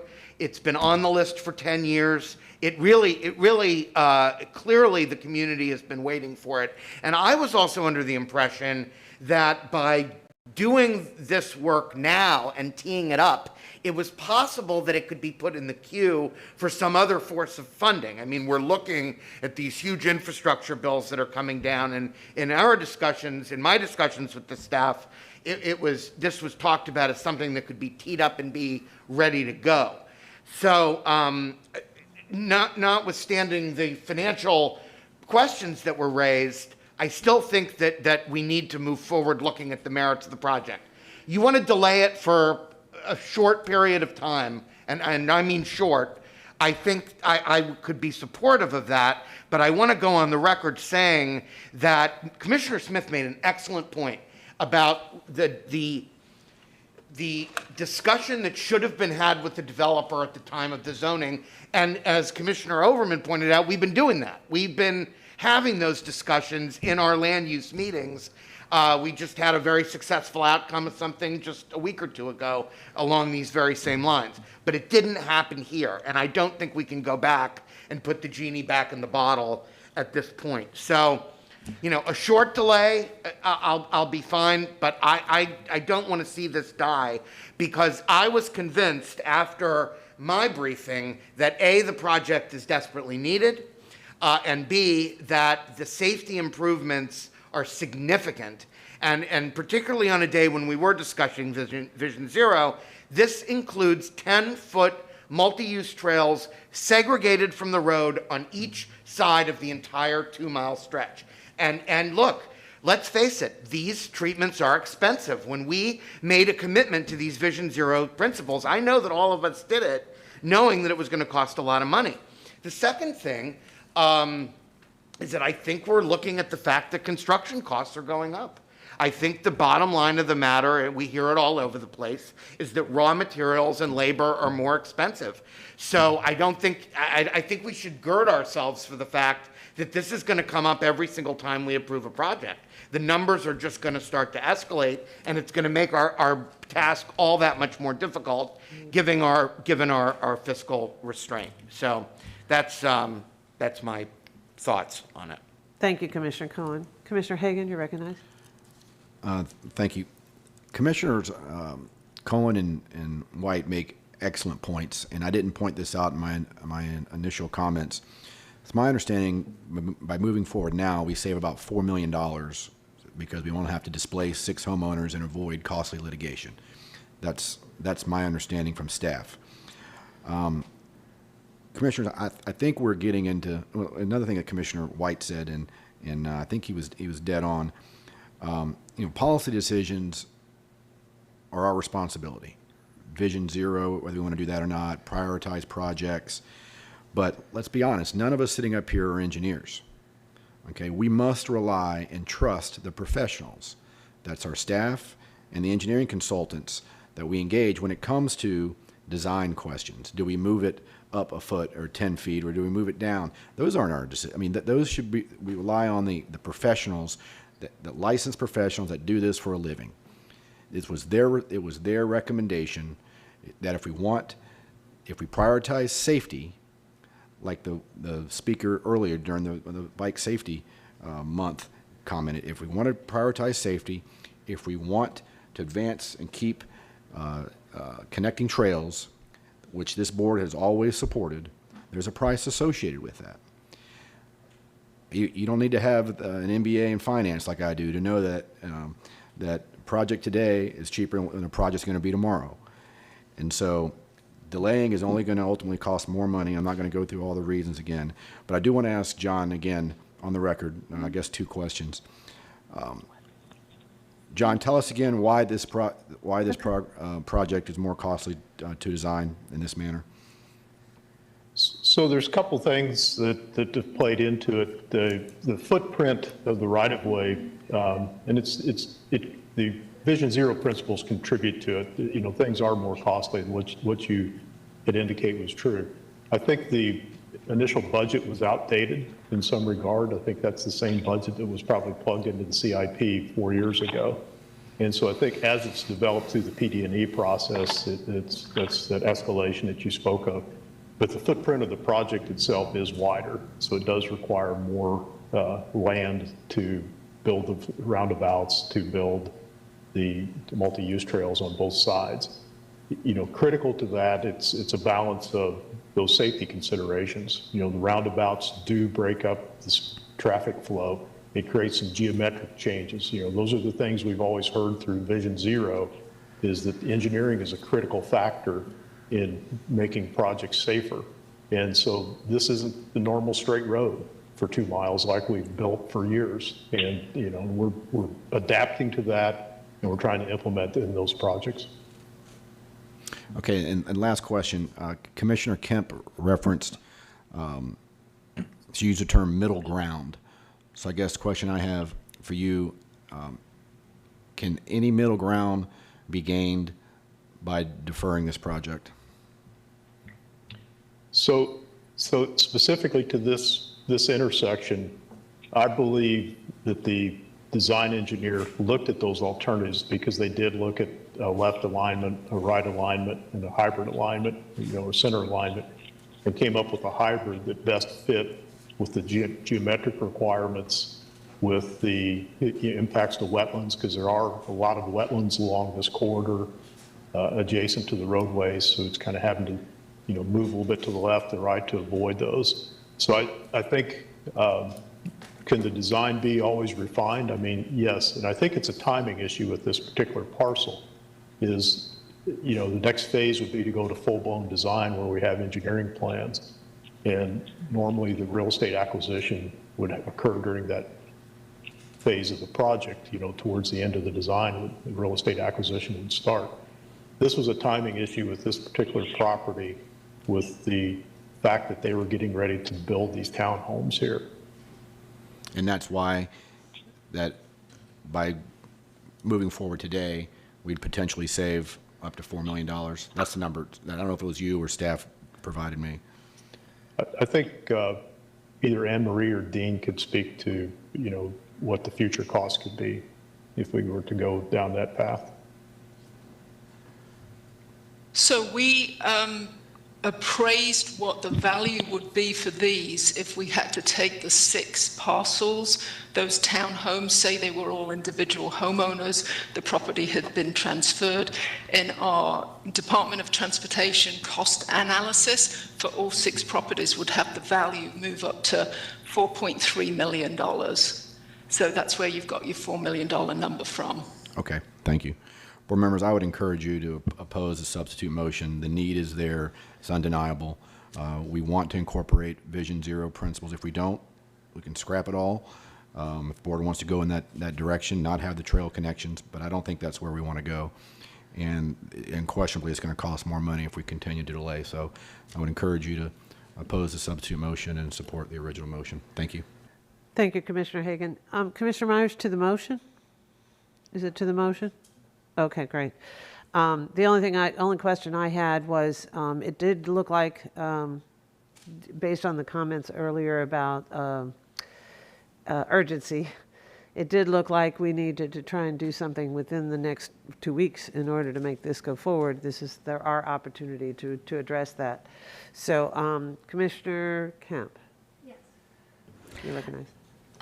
I would just like to say too, the money isn't there to build this kind of road, but we should have, when we're making an expenditure like this, there should be alternatives presented. This is, if you think about it, if you're with the MPO, I mean, that's exactly what we're doing with FDOT. But, FDOT has a lot more metrics, and I'd like to see us be doing that where, they come along and we see the alternatives. We don't speak about costs there, but we should be speaking about costs here, and we actually should be with FDOT as well. But that's just not something that's part of that culture, but we should be thinking about that here. I would just like to say that it would be very easy, and I had spoken to, and I had asked this question before about moving this. If you want to keep this roundabout, one of several roundabouts, I say 4, it could be very slightly moved to the north. It is not wetlands to the north. It is all, you can just see it on the Google map. It's huge sand, dry fields. And it would take very little to move it to the north. In fact, I feel like that is like it got pushed to a southern alignment in some ways, and I'm not even sure why. But I'd like to at least have that looked at, because we're paying a tremendous $1.4 million for a third of an acre. Is a crazy cost. And, as I said, I'd rather see the townhomes there. And but I really think we need to see alternative opportunities at this road for both safety and movement of cars. And we need to have that chance to have that generated and look at it in terms of costs. The costs are not, and I want to keep the trails, but the costs are really the costs, these increasing costs are the cost of acquisition, this is just the first one we're going to get. It's going to go up a lot, but it's not going to be because of the asphalt or the construction. The costs are going to be because we're going after this kind of right away for these big circles and in putting asphalt over this. But I'd like to see some alternatives where we could do all the things that we want to do. And, I'd just like to have a chance to do that. And even if those townhouses, if they decide to go ahead and build those, it's just a little bit to the north on this in terms of moving that roundabout and keeping the design there. Okay, I was going to call the question, but Commissioner Myers, you've indicated that you'd like to speak to the motion. Yes. First, let me say 2 things. Commissioner Smith, I do agree with what you said. Hopefully staff in the future will work together to bring us one package instead of 2 separate packages that we would have to look at funding. Commissioner Cohen, you said it best. Everything that we look at in the infrastructure project is going to deal with costs, and we know we do not have the funding for it. But yet these are projects that we have to approve because they was approved many years ago before we became commissioners. Division Zero is in the plan. And I just like to share, I asked when I had my briefing the other day, what was the crash analysis? on the Van Dyke Road. For rear end crashes, the totals of 189. The rear end crashes, 132. The left turn crashes, 24. And the angle crashes, 12. When we always talk about public safety and safety being number one for us, this is a project. If you're getting dressed in the morning and listening at any TV or radio, the one road that always come up is Van Dyke. It's either traffic backed up, it's an accident, you got to find another alternate route to get where you're going. And so I do not see that we're going to support to build this road. And then we say, oh, the townhouses. I cannot support displacing somebody later when I already know now the roads, we're looking at this as a potential county project. That is not fair to those people who would be moving there in years to come. I'm going to support the project. I know we don't have the funding for it, but hopefully with the American Rescue Act, we can maybe look at that. We know that the transportation sales tax is coming next year, hopefully. I'm confident it's going to be voted by our voters. And so let's do the right thing. Every project that has been in the queue for many, many years, it's coming to us now. We have to make a decision about that. As we look at the new projects that we want to talk about and support, we have the opportunity to tell staff, if it goes to planning, look at one particular package coming to us. And I'll stop there. Excellent. Thank you, Commissioner Myers. With that, I'll call, Commissioner Cohen. I'll recognize Commissioner Cohen. I apologize, but I want to try to bring this in for some kind of landing. And, you know, honestly, it's my intention to support this project. I'm trying to be deferential in this time element, just as a courtesy, but I really feel like there is ample evidence been put on the record of how badly this is needed. So what I wanted to ask the maker of the motion is how long of a deferral are you asking for? Because I'm looking at, you know, if it's the next meeting, that's one thing, but I don't want to drag this out and lose the opportunity to make this deal and wrap this up. Yes, and let me, so I think at least probably 2 meetings and just have an opportunity for our staff to go over this. I would love some land use appraisal, and I just like to say, actually, to Commissioner Myers' point and everything that's been said about Vision Zero, we've had 50 projects identified in Hillsborough County as Vision Zero high crash corridors and really need treatment. None of them have money right now to be treated. 50 different places. And guess what's not on that list? Van Dyke. Because you can hear about these crashes or whatever, but you don't have it in context. And that's what we don't have in context in our budget. We don't have in context of our need here. And I would really love to have a land use person go over this. And as I said too, there's not a lost opportunity. We're not going to go back and knock over these townhouses. I mean, we will be able to just move the circle, if the circle stays there, just a little bit north of this. But I just think a deferral for at least probably a couple meetings to have this, to have staff understand where we are.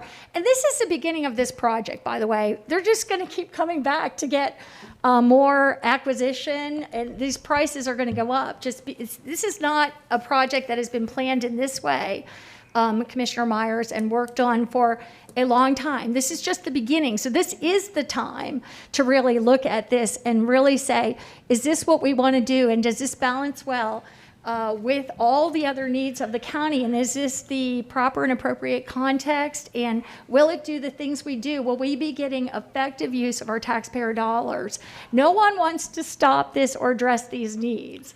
And in fact, by doing this, we might actually be able to speed up the addressing of this, because we might have a project here that we could actually pay for in a reasonable amount of time, no matter what happens. So with that said, I think maybe just a couple meetings. June to- 16th is the, because we're not even going to have a full board at the next one. But Right, June right, 16th, and then we vote up and down and decide whether to move forward or not. Commissioner Hagan, you're Just recognized. one last question for Mr. Lyons. John, I'm going to put you on the spot. Do you recommend deferring this for 2 meetings? So with regard to the real estate transaction, I would have to ask Dean or Anne Marie to provide some input on what the risk is there. With regard to the alignment study, part of the PD&E study itself is that the engineer did look at that. They want to avoid costly acquisitions as much as possible in doing that. So I wasn't personally involved with the engineering firm, but I'm comfortable that they did look at alternatives and options to be able to lessen the impact on properties as much as possible through this process. So what would be gained by delaying this 2 meetings, in your opinion?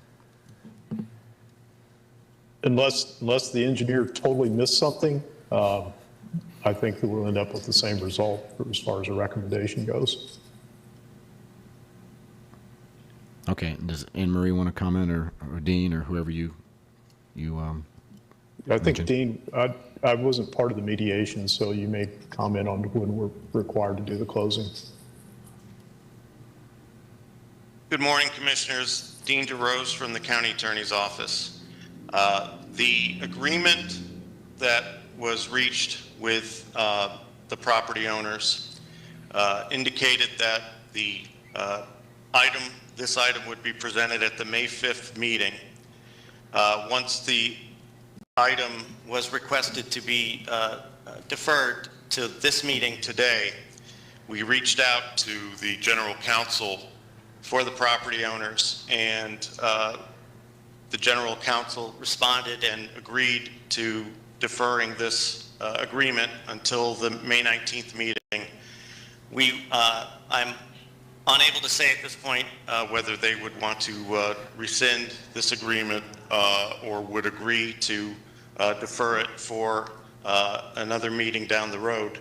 At this time, we just don't know without communicating with them to see what their response would be. Okay, thank you. Board members, again, staff is essentially saying there's no value in deferring, and based on the county attorney's comments, could potentially jeopardize this agreement. We don't know that, but it certainly could jeopardize that. So again, the facts are there. I would encourage you to oppose the substitute motion and support moving forward with this project. Thank you.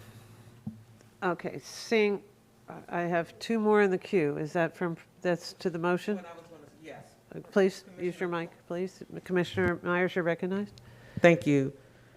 Commissioner Hagan said what I was going to say. Staff has already looked at it. There's nothing else for us to review, to ask the engineer to look at again. Okay. Thank you. And Commissioner White to the motion? Yes. Commissioner Kemp, you've talked about moving the roundabout to the north. Who owns the land to the north? Would that involve? I believe it's land Salvation Army acquisition? property, and it's just a big, empty, dry lot. I mean, you can just see it on Google, and it would just be feet to the north. And if you're talking about Vision Zero, and your goal is, which these roundabouts, the goal in terms of traffic is that you slow down the traffic by creating a roundabout that, it's not a straight line. I question whether this is the right thing to do here, but if you keep that, moving it to a segment to the north, because it looks like the center of that is actually moved a little south of the roadway now, and it just seems like it would be a much less costly acquisition. So I'd like to ask staff, have you engaged Salvation Army? Are they a willing seller? What would that process look like?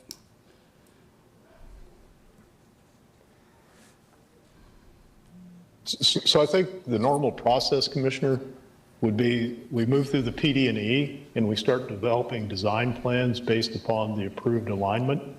And so around the 60% design stage is when we would actually start reaching out to property owners under a normal project. And the plan is to bring the design modification contract back to the board in June. which would start that process, which is a 12 to 18-month design process. So somewhere probably next spring, timing would be when we would start to reach out to property owners regarding acquisitions. Is it safe? Additionally, Is it safe to say that we have not engaged Salvation Army? We have no idea whether or not they're a willing seller. I mean, this could add years to this, potentially. Is that correct? I don't believe we've reached out to any other property owners at this point. Right. Which is yet another reason that I'm comfortable with deference to a single member district commissioner in a case like this. You know, I have no earthly idea what the implications would be of moving this to the north.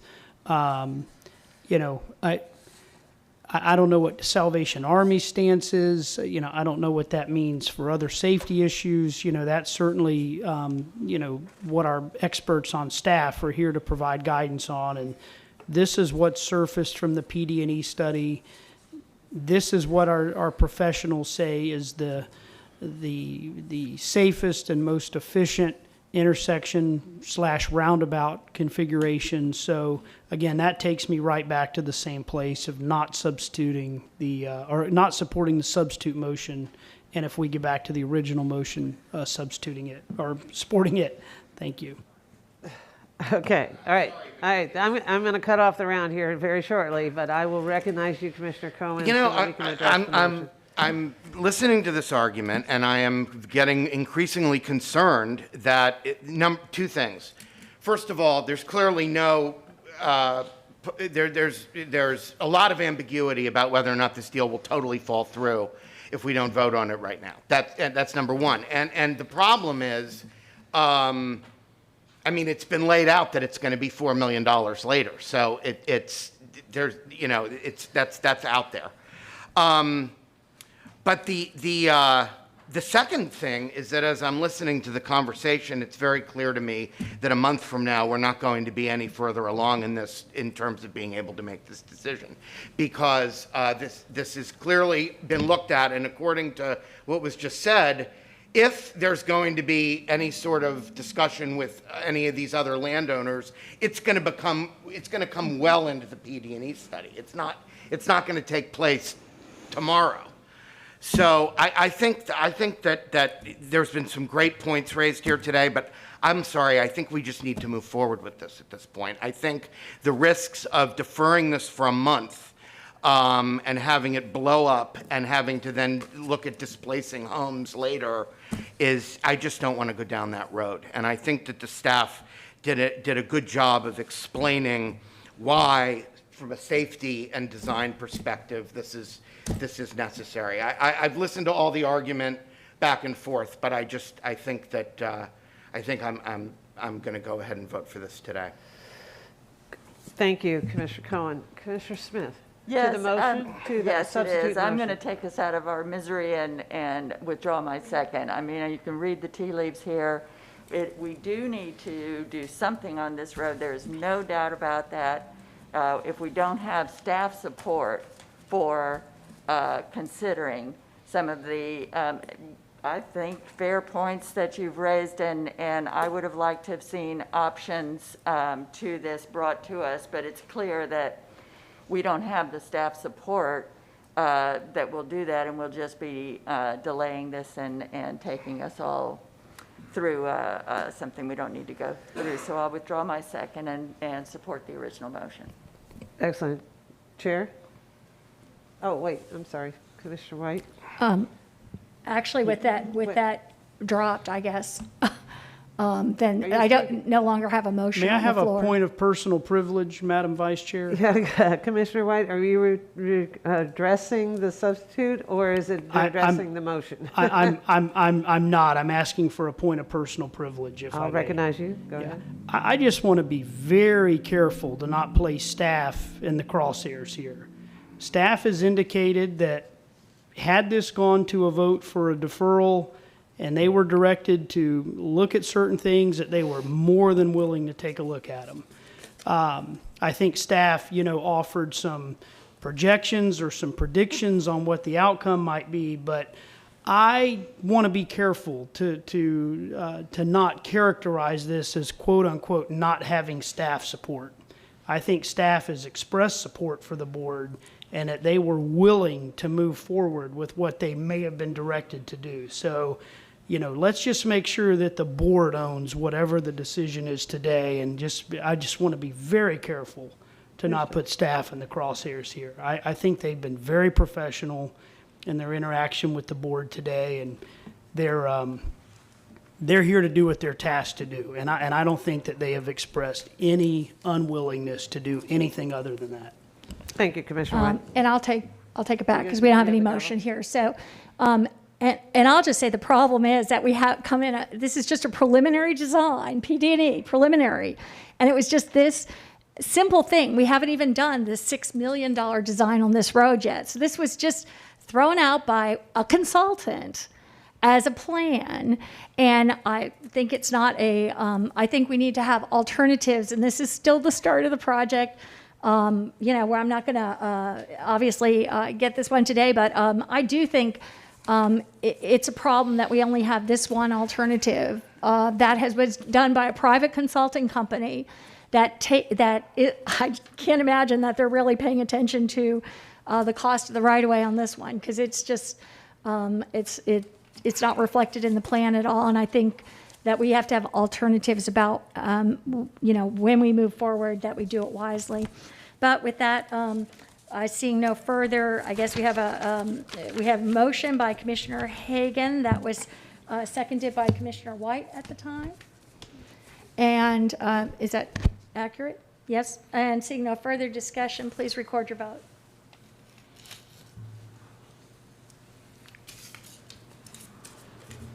Motion carried 6-1. Commissioner Camp voted no. Thank you, board members. Thank you. And with that, Ms. Wise. Thank you. We will go to the first public hearing. This is item D1. It is to conduct a public hearing and consider enacting an ordinance modifying the governance structure of the Arts Council of Hillsborough County. Charlotte Diggs from the County Attorney's Office will speak first to that, and then Ron Barton will also provide additional comment. Thank you, Ms. Wise, and good morning, Commissioners. I'm Charlotte Diggs with the County Attorney's Office. Item D1 for your consideration is a public hearing for a proposed ordinance to modify the structure of the Arts Council of Hillsborough County, which has operated as an independent special district since 1989. This modification is the result of several discussions by the Arts Council regarding the efficiency of its governance structure. This board subsequently directed our office to collaborate with the Economic Development Department, the Arts Council, and other concerned stakeholders to develop a new ordinance. The proposed ordinance will modify the governance structure of the Arts Council from an independent special district to an advisory body of the Board of County Commissioners. This ordinance will further repeal ordinance numbers 89-26, 90-44, and 07-9 in order to formally dissolve the independent special district. The ordinance will take effect beginning October 1 of this year. This ordinance was duly noticed for today's hearing pursuant to law. And at this point, I will turn the presentation over to Assistant County Administrator Ron Barton to discuss additional details on the transition. Thank you, Charlotte. Ron Barton, Assistant County Administrator. I'll be brief in deference to your time. Charlotte covered most of the issues. This was a pending item with the board that we wanted to bring back to you. In all honesty, we hit the pause button during COVID. We had lots of other things we were engaged with, and we are now kind of coming full circle to bring this back. As she also said, we have worked with Martine Collier, the Executive Director of the Arts Council. We've worked with the existing Arts Council Board, and we've worked with your BOCC representative, Commissioner Smith, on the Arts Council to effectuate this change. It really brings it in line with many of our other advisory boards. For instance, our historic preservation advisory boards would be very similar in nature to what we're proposing. And it also recognizes the fact that the county is the predominant funder of the Arts Council. There are some smaller amounts obtained from the state of Florida and the city of Tampa, but with just short of $1 million, the county is the predominant funder of the Arts Council. So we want to align those actions and activities more closely to the Board of County Commission. And in addition, for instance, they do re-grant programs. We'd like for them to continue to vet those re-grant applications, but like the Historic Preservation Program, we ultimately would want the Board of County Commission to be approving those re-grants. I think with that, I would also just mention there are 3 staff members for the Arts Council. It would be our intent, as Charlotte said, this is effective October 1. So we would use the summer to work with HR and bringing those 3 staff members on effective 10/1 as county employees. And that'll be a further step. But today's action and public hearing is exclusively on the issue related to governance. Thank you, and I'll turn it over to Madam Chair. Thank you. And at this point, is there anyone else to speak to this? Commissioner Smith, did you want to speak to this? I don't see anyone else. Commissioner? There's no public comment? Oh, I'm sorry. Sorry, this is a public hearing. Thank you. And do we have any public comment? Not for D1. Yes, that's what I thought. Thank you. So with that, if we, Commissioner Smith, you're recognized. Thank you. And just briefly, as Mr. Barton noted, I'm the board's representative on the Arts Council, and I can tell you we have been working towards this goal for some time now. As noted, it has been unanimously approved by the Arts Council. I've worked closely with the council and the director, Martine Collier, and we've combed through the new ordinance and tweaked it here and there with a lot of help from Charlotte Diggs in the county attorney's office and Ron Barton in economic development. And I'd like to thank them for all their work to help guide the process. The council chair, CJ Roberts, has worked together with the board and Martine to bring this organization into the new phase. So we're all very excited about this move, and we hope you'll support it today. Thank you. Thank you. And with that, I do not see Commissioner Myers. You're recognized. Yeah. Move for approval. Second. Okay. We have a motion by Commissioner Myers, seconded by Commissioner Smith. And seeing no further discussion, please record your vote.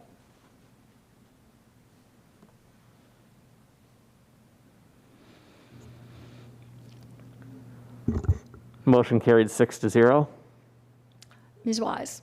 Thank you. The next item is also a public hearing. This is to establish apprenticeship participation requirements for county construction projects of at least $1 million. Catherine Benson from the County Attorney's Office will take us through that as well. Thank you. Good morning, Commissioners. Catherine Benson, Assistant County Attorney, County Attorney's Office. This proposed ordinance creates a new Division 4 of Article 6 of Chapter 2 of the Hillsborough County Code, establishing apprenticeship participation requirements for county construction projects of at least $1 million, requiring at least 12% of the labor hours on such construction projects to be performed by apprentices employed by the contractors or subcontractors. Of note, it's my understanding that staff has requested that this ordinance not become effective until September 1st of 2021 in order to provide them with some time to establish the program procedures. I defer to the board, of course, if that change is going to be made, but would comment that there are no legal concerns regarding making such a change. This public hearing was noticed in accordance with applicable law, and I'm here if you have any questions.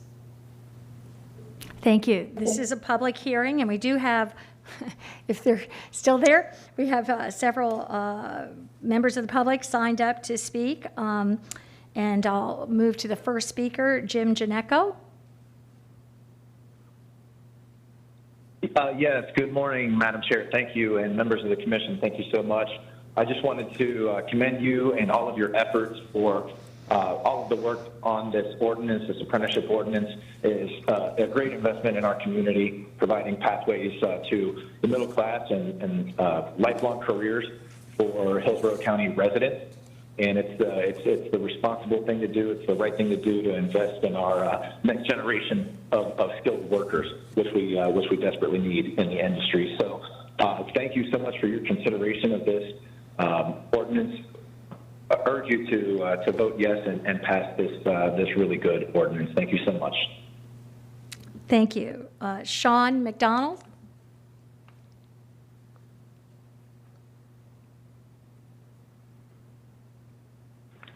Yes, good morning, Chair Kemp, fellow commissioners. I'm Sean McDonald, President of the West Central Florida Labor Council, and I'm here also to speak in favor of item D2. It's one of those ordinances that do just make sense. It's investing in the people of Hillsborough County through apprenticeships by partnering with the businesses that do over $1 million in construction projects.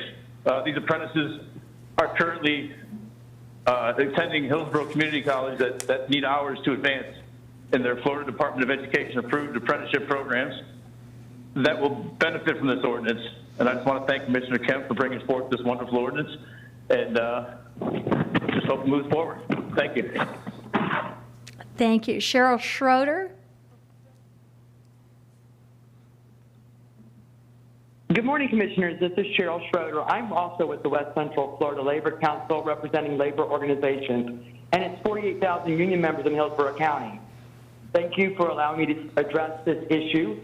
Item D2, this ordinance in support of apprenticeship participation on publicly funded projects is really smart government.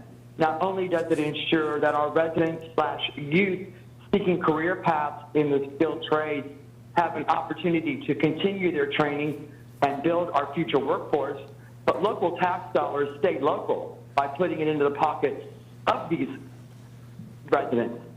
This ordinance truly benefits the community and the people you serve.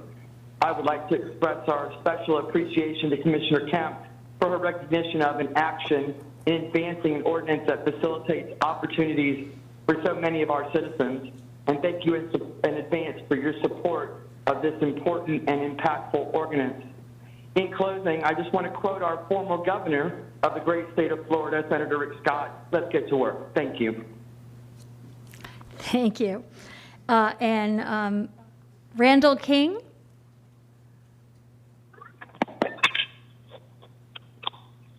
Yes, thank you, Madam Chair, for the opportunity to speak today.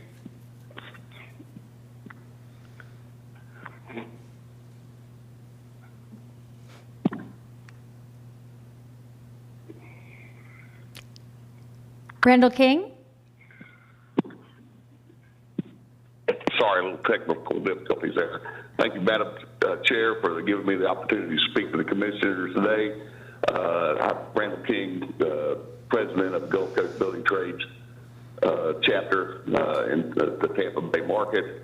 We appreciate the opportunity to have this ordinance put in place to increase the residents of the Hillsborough County and the bigger Tampa Bay area, to give them an opportunity for careers in the different trades, to make their lives better and to help the businesses in the area to be able to have skilled, quality manpower available to them for the projects, upcoming projects.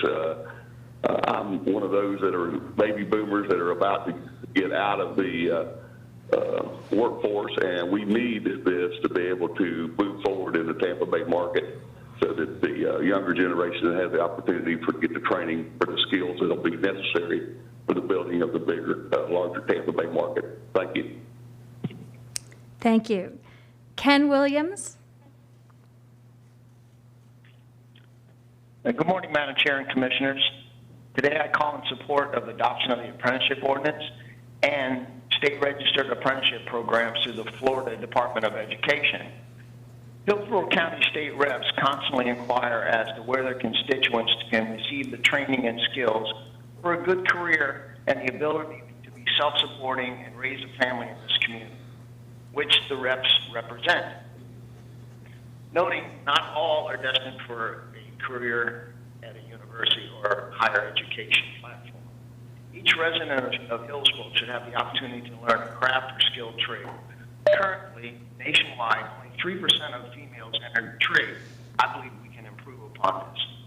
Through apprenticeship programs with the Department of Education in Florida, individuals can learn the skills for providing a path to home ownership and contributing to the communities in which they reside, and maybe bike to the job training site.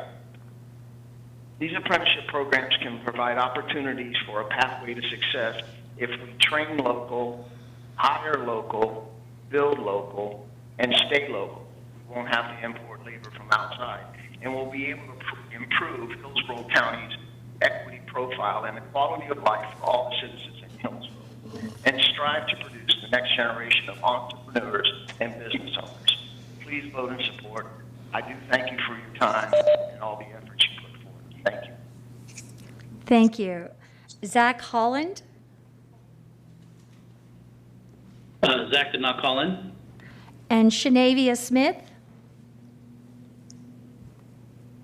Hey, good morning, commissioners and staff. I am Shanavia Smith of the Laborers International Union of North America. I value and I'm excited that this ordinance will be impactful because of the new opportunities to residents, and it's providing of a career pathway through apprenticeship requirements, revitalizing the local workforce. There's a tremendous value in apprenticeships because of the life-changing benefits such as greater pay, transferable skills, and a pathway to the middle class. Having this registered apprenticeship versus industry-recognized program is so important because apprenticeships provide credentials, mentorship and supervision with the ratio of experienced workers guiding those apprentices, and has, minimum hours of training in order to be able to participate in. I commend the actions to have the residents gainfully employed with this direct opportunity, and I wish that this actually existed all over Florida. Please support this. Commend the Commission's work, collaborative work to support a better tomorrow today for the residents of Tampa. So thank you. Thank you. And I think that ends our public comments. Correct. Okay. So with that, we'll close the public hearing and open it up. And I'll be the first to say that I had worked to bring this forward, and I'm really proud of it. And I'm really proud.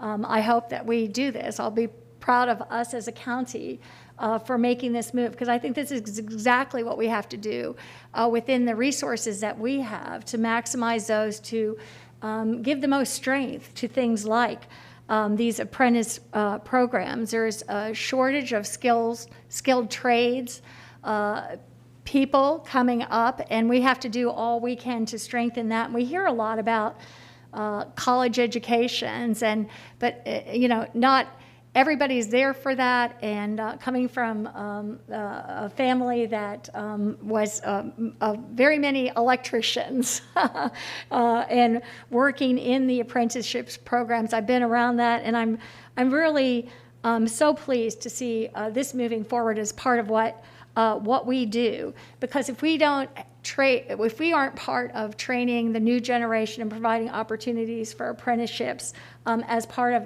what we do as a county, then we will not be supporting our local workers and the people that are here.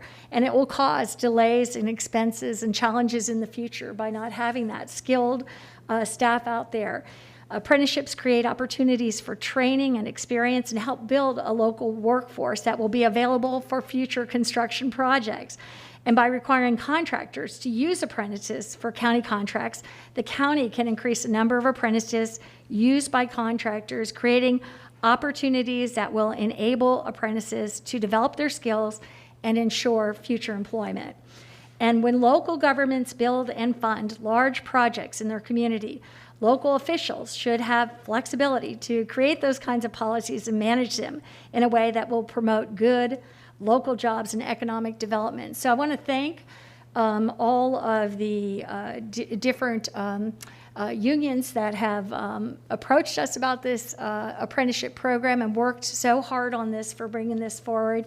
I'd also like to thank staff, and our staff did, our county attorney's office did an excellent job, I think, in really reviewing what was out there and what we could do, and working hard in helping us put out the best ordinance that we could.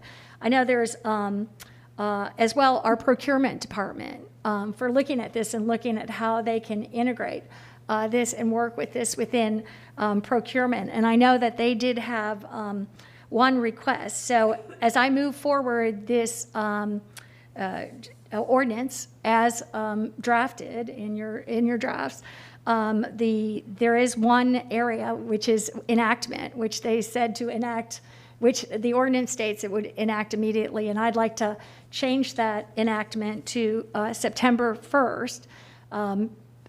Per our procurement staff and talking with them about kind of some of the changes that they will need to make in how they do their contracting and what they do, give them a little opportunity there to develop this. They had call with that request, and I feel that would be a wonderful request to honor as we move forward. So with that, I'd like to make a motion to move this with enactment on September 1st. And I'll hand the gavel to Commissioner Overman. We have a motion. Thank you. We have a motion. Do we have a second? Second by Commissioner Smith. And no, Commissioner Smith. Any discussion? Commissioner White. Thank you. I have questions for Ms. Beck and Ms. Wise. Ms. Beck, we discussed this yesterday in our briefing. If the governor signs HB 53 into law, it's my understanding that there's language in the ordinance that would deal with that. Yes, you're absolutely right, Commissioner. The ordinance provides that there can't be any conflict with state or federal law. So if the governor does sign that, the ordinance can stay as written. It would just mean that projects over $1 million with state funds, the ordinance wouldn't be applicable. Okay, and that leads me to a question for Ms. Wise. Ms. Wise, how common is it to have a construction project with a price tag over $1 million that does not include any state funding? I'm not sure I know the percentage answer. I think that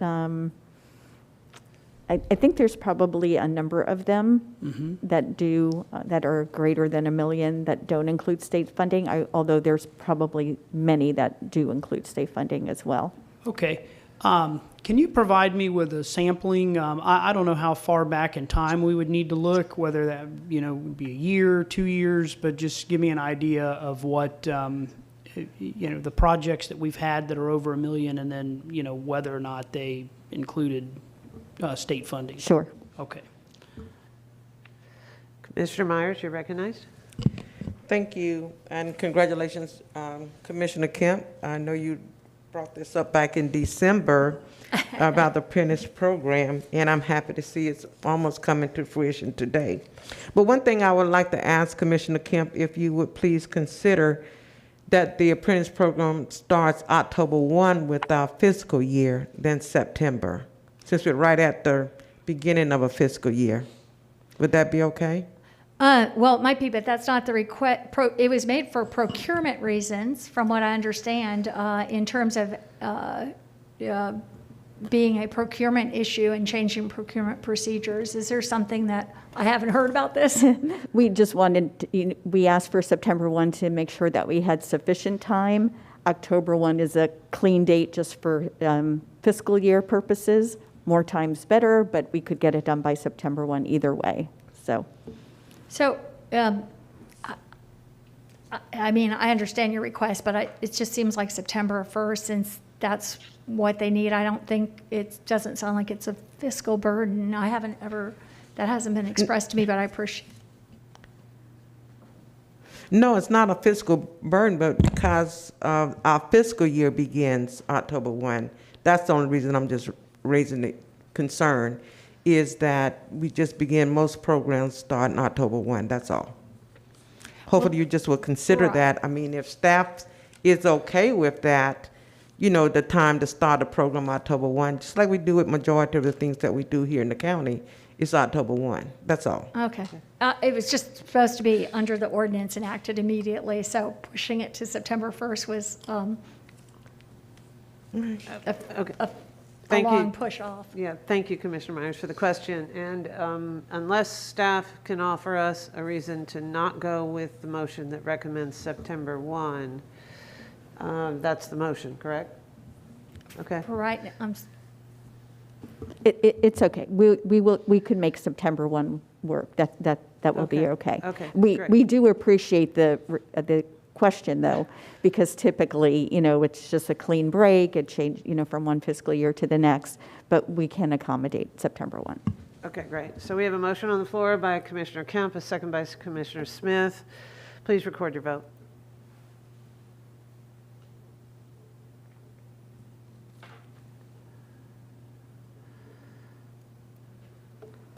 Motion carried 5-0. Great. Thank you. Floor is yours. Thank you to everyone, and I'm really proud of our county. Congratulations. To all of us. Ms. Wise. We have one more public hearing. This is item D3. This is to receive public comment for the Water Resources Department changes to the rate resolution to adopt a hardship affordability assistance program for the water and sewer-based facility charges. I think we're getting an echo again. We are getting it's some making feedback. It difficult. Okay. We've got that. Okay. I'm sorry. Item D3. Uh-huh. And this is also a public hearing for the hardship affordability assistance program for water and sewer-based facility charges. Okay, this is a public hearing, and I don't see that there's anyone signed up for this. So seeing no one on our list, we'll close the public hearing, and I know that Commissioner Overman said that she would like to speak to And I this. am so sorry, Beth Chanella and George Cassidy are available if needed. Okay, okay, thank you. Okay, and Commissioner Overman. And I look forward to hearing the staff's description of the project and this effort. I am so thankful. This board has continually looked for opportunities to talk about equity and inequity in our decisions. And while we're moving our equity profile forward, here's a good example of staff working, with my office and all of you to look for a way that when we have to make tough choices about raising fees in order to be able to provide the services for our citizens, that we have an opportunity to look at it through the lens of equity and recognizing the disproportionate impact on people with fixed income or low income. Staff has done an excellent job of coming up with a system, in my opinion, that would allow an individual to apply for a hardship. It is for 12 months, but I think what needs to be clear is that each year, if that person's situation allows them to continue to qualify, they just need to reapply. It's not only for 12 months, it's to be able to allow that individual to be able to make an adjustment, and should they in the future find themselves where they don't need it, then they would pay the regular fees. So with that, I would like to ask staff to go through the item and give us a full description of your plan. Thank you. Good morning, Commissioners. Beth Chanella, Director, Water Resources Department. Item D3 is a public hearing to adopt an amendment to the Water Resources Department's rate resolution to establish a hardship affordability assistance discount program. The discount program will be applicable to the water and wastewater-based facility charge equal to $2.50 excuse me, for water service and $2.50 per month for wastewater service, totaling $5 per month. Eligibility will be determined based on the Social Services Department criteria and will result in a single point of contact for applicants seeking the assistance. Qualified applicants will begin receiving the discount October 2021, which corresponds to the effective date of the approved water and wastewater rate increases. The discount will be applied for 12 months and will require applicants to reapply on an annual basis. This is a public hearing.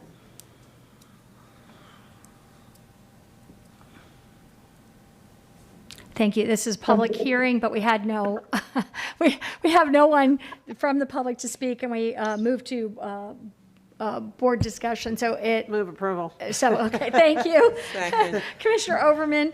A motion to approve. Do we have a second? Second. Okay, Commissioner Myers has seconded, and seeing no further discussion, correct? Please record your vote.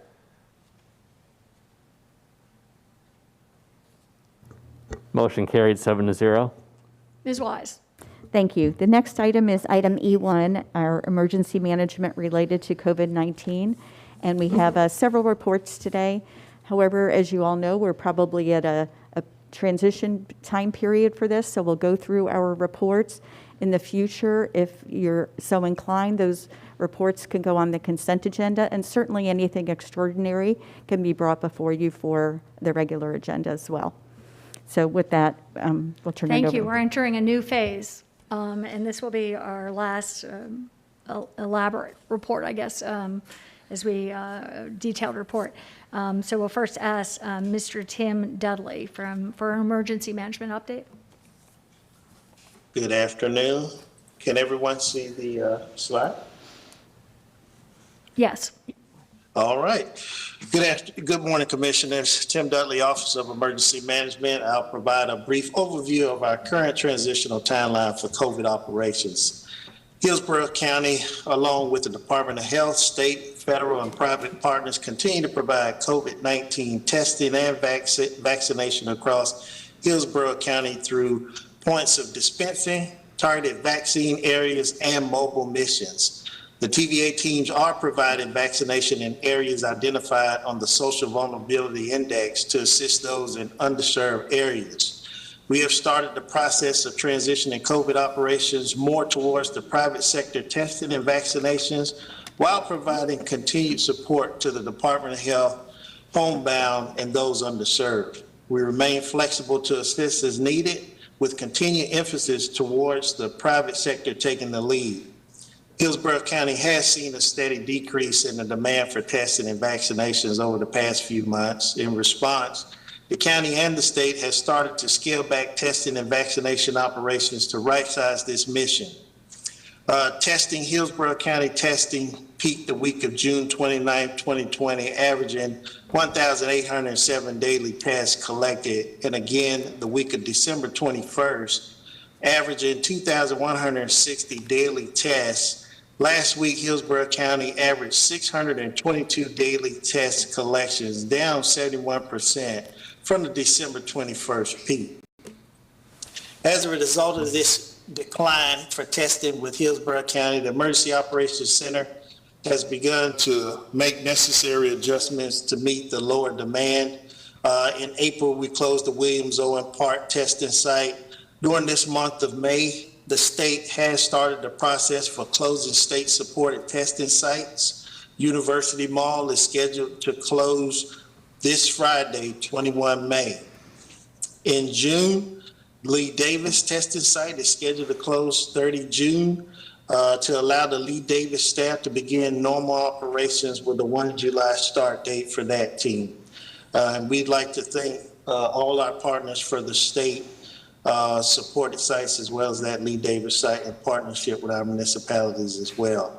Although the county and the state supported resources are sunsetting, there are significant resources available throughout our community to continue testing their efforts. Here in Hillsborough County currently has approximately 54 community testing locations that individuals that may be displaying symptoms and have some challenges with health insurance may receive testing at no cost.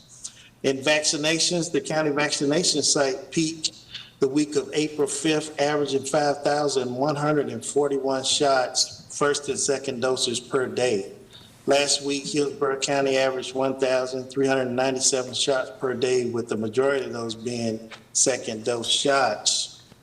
And happy to report the administration of vaccines by private sector is outpacing that of government-run sites, and we fully expect this trend to continue.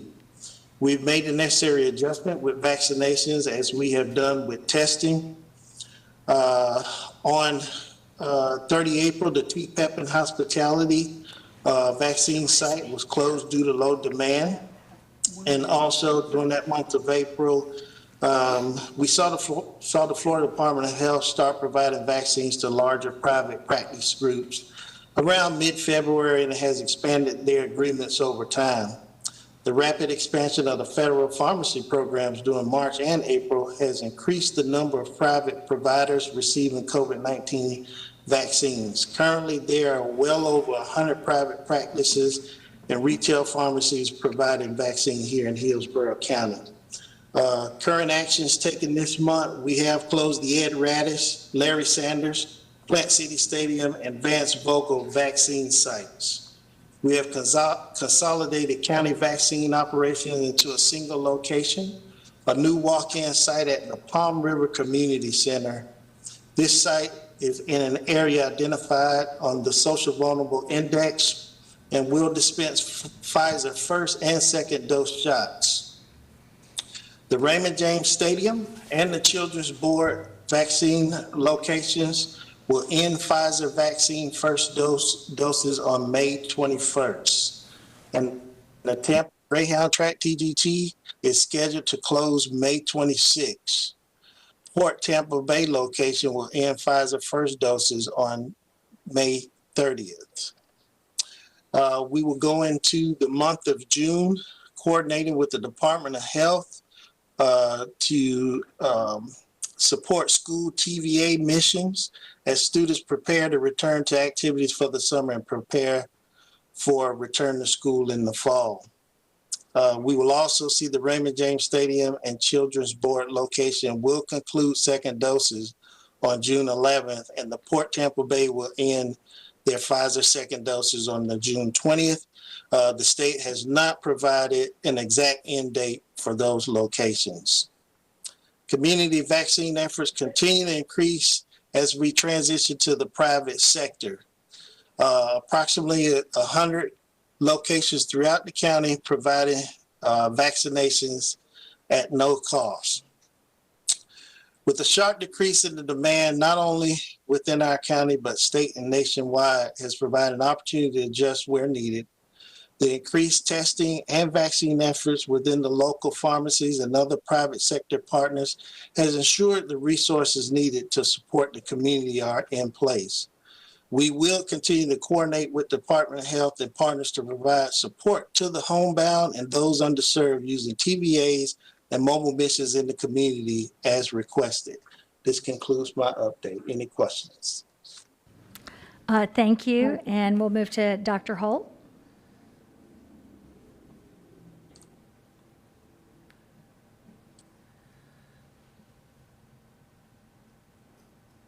Apologize, commissioners, couldn't find the unmute. Good morning, Madam Chair and commissioners. This is Dr. Holt, Florida Department of Health, Hillsborough County. As our dashboard has shown, both the number of new cases and our percent positivity has continued to show a downward trend. Our past week, we've averaged 279 new cases per day, and our positivity is now at 6.8%. This same trend is seen statewide and within our Tampa Bay counties. It also shows that compared to the state and our neighboring counties, the risk for Hillsborough County residents is much higher, risk for being infected. We are still seeing 30 Hillsborough County residents a day admitted for COVID. Essentially 100% or almost 100% of these are unvaccinated. So as Governor DeSantis and State Surgeon General Rifkies has stated, vaccines work. We actually now know from recent studies that the vaccines will protect people from becoming infected, not just getting sick. And so as such, our new CDC recommendations that if you've been vaccinated, since you're not going to risk of becoming infected, you won't be spreading it, so you do not need to wear masks in most settings. So in conclusion, I just repeat the recommendation of Governor DeSantis: get vaccinated. COVID is still here and is not going away anytime soon. I'll stop there and turn it over to Kevin to go through our dashboard. Great. Good morning, Commissioners. Kevin Wagner, Business Analyst, Healthcare Services Department. Again, the public-facing Hillsborough County dashboard. To date, there's been 140,000 known confirmed cases in Hillsborough County of residents. The total vaccinated on the first dose of the 2-dose protocols, 145,000, nearly 146,000. And the residents completed the vaccination series, either the second dose or the Johnson & Johnson first dose, is 446. When we add those two numbers together, that's nearly 593 individuals received vaccination. As Dr. Holt indicated, on row 2, our cases have decreased over the last 7 and 14 days, respectively, in double-digit amounts. So again, our 7-day average is around 275 cases per day, and that is decreasing from a trending standpoint. The item in pink or salmon is our testing. Again, we've always had a very aggressive goal of 47,000 tests in a 2-week period. Again, we haven't hit that for quite a while, but again, our testing is nearly around 28,000. So that's why that number is in a pink or salmon color scheme. And as Dr. Holt indicated, our testing positivity rate has decreased over the last 14 days. Here on the dashboard, it's 7.5%, but as Dr. Holt just indicated, it's under 7%, looking at positivity on more current data. The last row for discussion is the hospital census and occupancy information. Again, the hospital is maintaining the system appropriately. We are showing here on a weekly update around 82%, and that's been fairly stagnant or trending downward over the time frame. And with that, I'll stop there. Thank you. And we'll move now to John Muller. I hear that you have a special report on giving us some review of the safety measures here at County Center and elsewhere. Wait, stop. There's something Wrong there. Something definitely happened. Something very wrong. Unless you're speaking very, very quickly. May I ask Dr. Holt a question? Oh, I'm sorry. I didn't know you had a question right. Can you hold on 1 second? We're going to have you start in a second, but we need to get that straightened out. But in the meantime, Commissioner Overman said that she has a question for Dr. Holt. Dr. Holt? Yes, ma'am. Okay, great. You don't sound quite like Mickey Mouse, so that's a good thing. Thank you both, all of you, for this report, and I appreciate the good news that vaccinations are keeping people from not only getting infected, but it sounds as though what I heard Dr. Holt say, that if you have a vaccination, you actually don't have the risk of getting the infection and thus not shedding the infection. Is that accurate? I think I heard that, but I've also heard to the contrary. So could you clear that up for me, please? Yes, ma'am. It is shown that the vaccines reduce transmission because they, you can't say that you will not get infected, but it is in that 90+ percentile.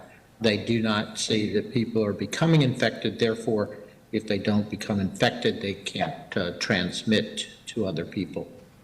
Oh, that's great news. I mean, yes, there's still a shot. There's a chance. But the good news is that you have the ability to be around the children in our community, of which there's over 200,000 of them, that haven't got access to vaccination. Although we do have the number dropping to age 12.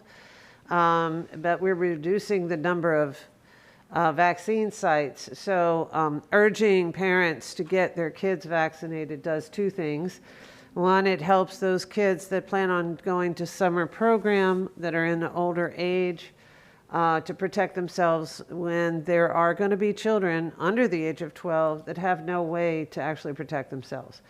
So that is something I wanted to mention. And then based on the numbers I saw on the dashboard, if we have 400,000 people vaccinated, but we have 1.4 million people living in Hillsborough County and 200,000 roughly are not eligible, that is 30% of people that are actually vaccinated.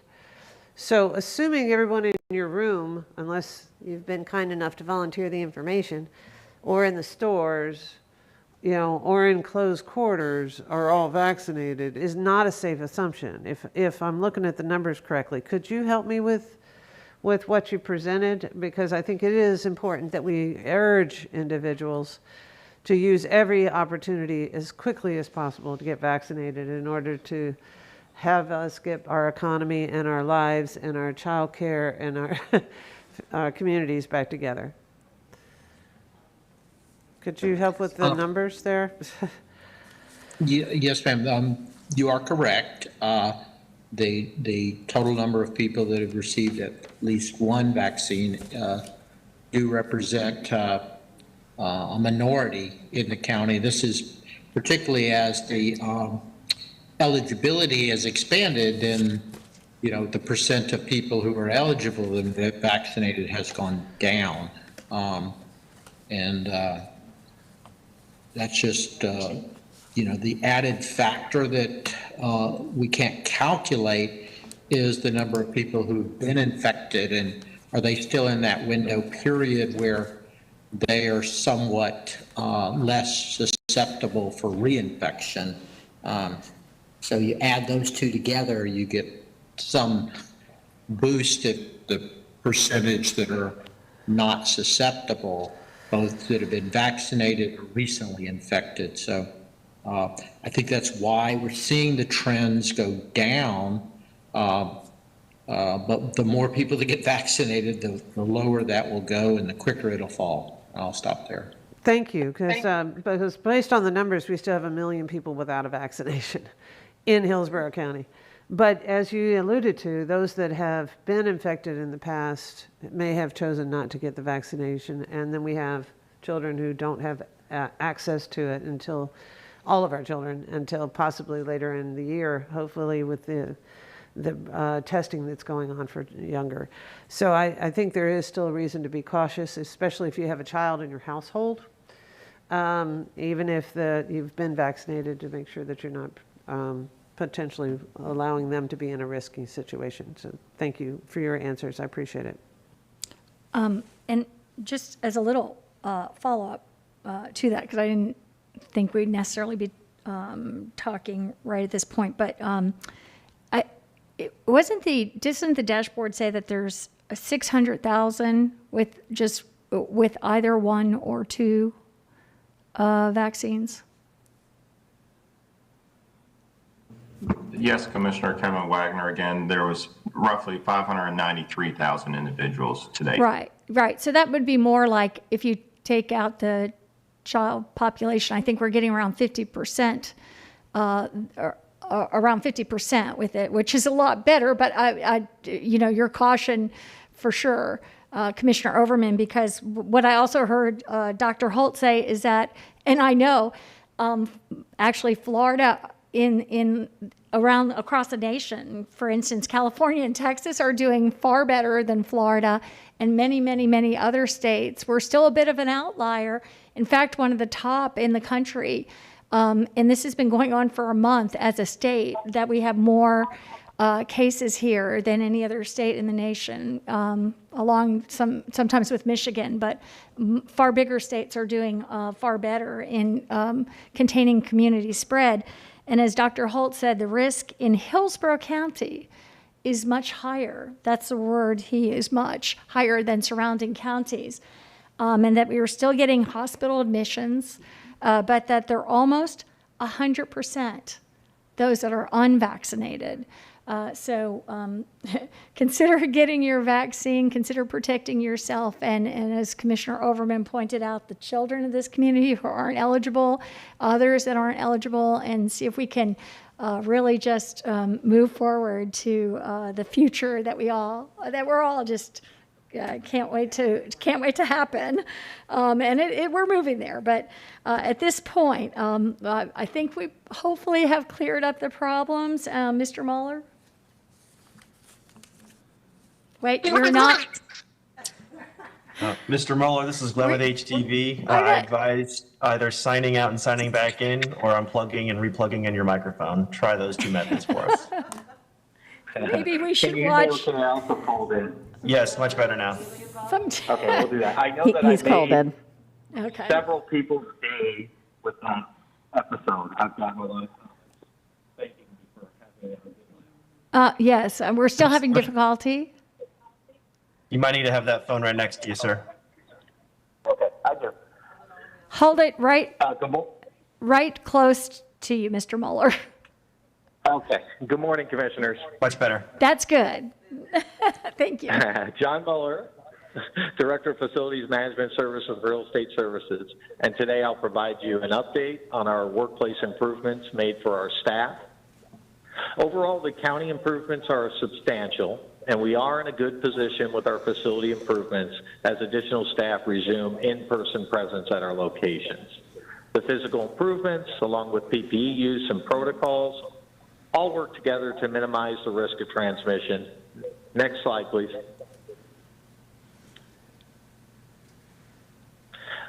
Since March of 2020, our entire county team, all departments, partners, and other agencies took a proactive approach and leveraged the CARES funding provided to the county to put in place targeted measures in our facilities, properties, and parks to mitigate the risk of the virus. While the facilities team has implemented over $4 million in improvement, it is noteworthy that our parks and our public venue facilities have also made substantial investments at their locations for both staff and citizens. Next slide, please. Our focus was in 5 areas: air disinfection, workspaces, hygiene, meetings, and disinfection response. While I'll cover those, I'll note there are many other measures and improvements installed in addition to these. We remain flexible in our approach. When the pandemic began, the county facilities quickly shifted our cleaning products to those proven to be effective in combating the virus. In addition, we were an early starter for HVAC disinfection strategies, as well as provided increased barriers for our workstations. The HVAC filtration and disinfection in our facilities, along with that put in the elevators, will remain in place permanently. Next slide. With regards to hygiene, over 200 county locations have been reviewed and touchless improvements installed in key restrooms and break areas. The county logistics team and procurement team has also ensured a sufficient supply of wipes and hand sanitizer on hand, both for staff when resuming in person, as well as to deploy to our shelter sites should they be needed for an event this hurricane season. With the support of our HTV team, library team, and other departments, we quickly adapted key meeting rooms with barriers and additional HVAC scrubbers put in place for our small group gatherings. Lastly, the county support services section, or as we often refer to them, our custodial team, has been persistent in their response. The team procured the equipment, product, and training to form an internal response team for instances of a positive case of COVID in the workplace. In doing so, they can perform much quicker targeted disinfections for any reported workplace cases, minimizing interruptions. I would like to acknowledge the strong efforts of our custodial team and thank them. Next slide. While we are in a very strong position, we will continue to fine-tune in 3 key areas to support our staff's needs. We will continue to implement requested additional protections from staff for workstations. As smaller groups begin to meet, AV will be deployed so that these groups can meet with their virtual teammates. Lastly, many departments are phasing their staff, and to support these efforts, we are implementing hoteling stations and installing the capability for proposed parking programs that are flexible as well. Next slide. I'll stop here for any questions. Thank you. And I don't see any questions at this time. And so with that, I think we will move to Ms. Beck with our update, our local emergency. Yes, Commissioner. Oh, did you want to speak now? I thought you wanted to speak after. I'm sorry. I should have said between county administrator Sorry. staff and the local state of emergency. Ms. Wise, when do you anticipate the second floor lobby being back open for business? Well, as far as the second floor and your offices, you do have some control over how you want to handle your particular offices.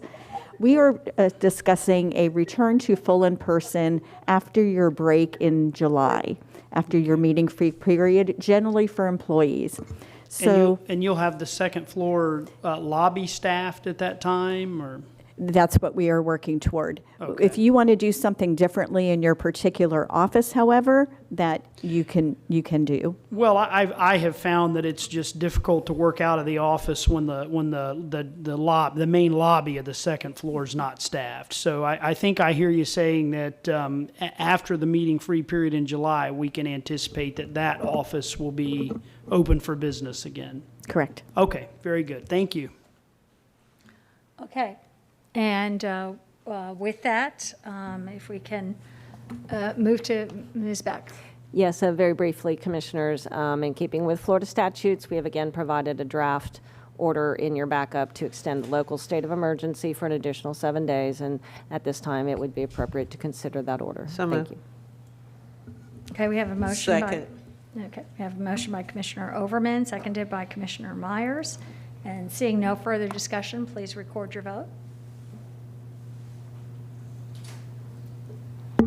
Motion carried 6-0. And with that, we will move to Ms. Wise. Yes, and just real quickly, I just want to thank everybody. We have had incredible partnerships throughout this entire community, and although I'll miss having them come every board meeting, we know that they're there. We're still working together, and I want to thank the community and thank our partnerships, and Dr. Holt especially, and Mr. Dudley. What we have all done together has been remarkable, so I just want to acknowledge that. Thank you. Thanks. I appreciate that, and on behalf of the board too. Just and I think we have said it before, but it goes saying again, especially with this being our final time to hear these reports. We just know everybody has gone to an incredible degree of just giving their all, working long hours, dedicated to doing the right thing and helping this community, and we've all been in it together. And so we thank them, and we don't look forward to working together again anytime soon. but thank you so much for everything that has been done to educate and work together to do everything we could to bring this virus under control. We're thank goodness we're moving forward and seeing better days. Thank you. With that, our next regular agenda item is item B2. This is to realign bond proceeds from the 2019 non-ad valorem revenue bond issue. Kevin Bricky will take us through item B2 and B3. Thank you. Good morning, Commissioners. Kevin Bricky, Management and Budget.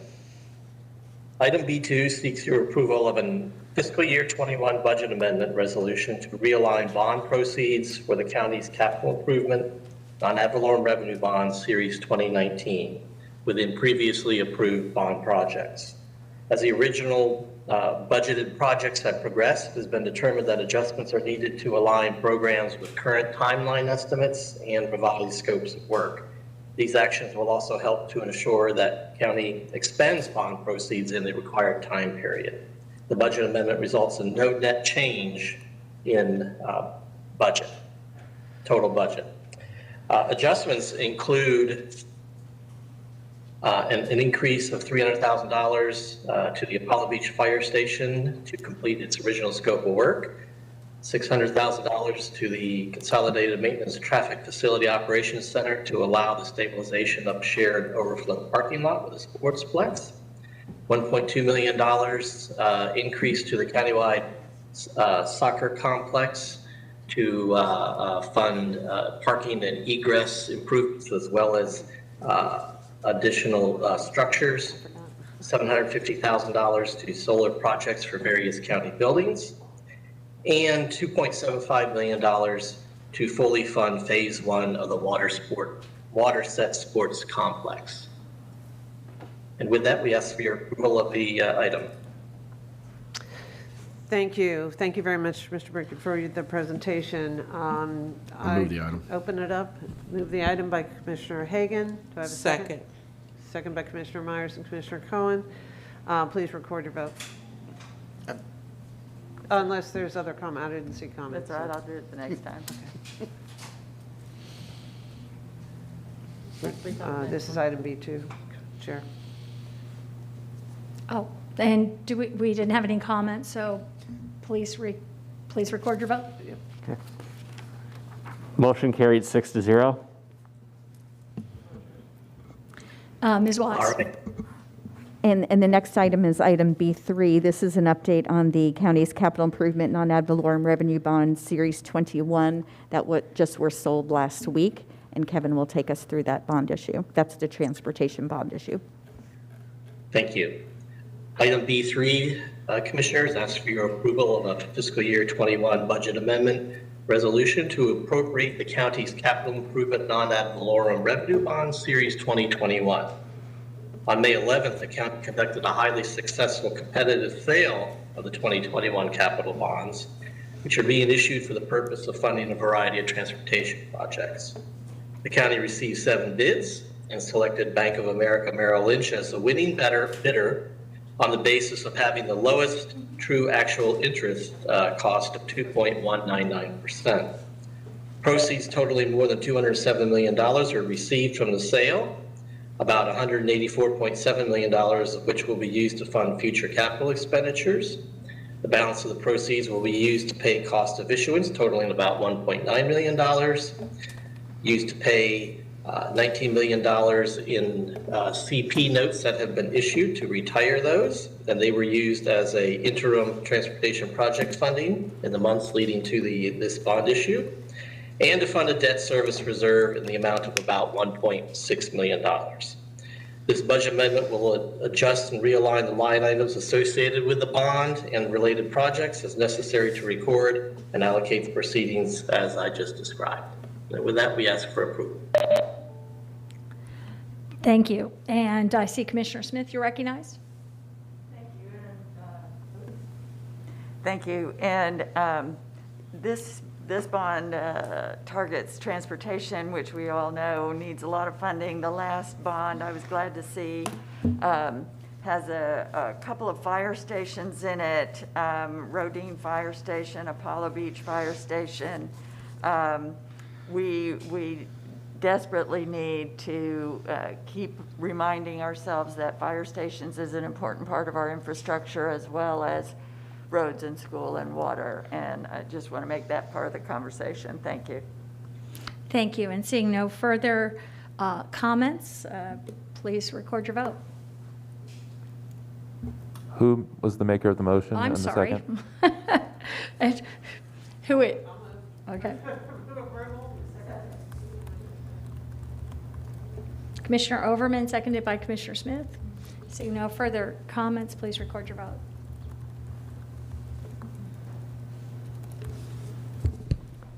Motion carried 6-0. Ms. Wise.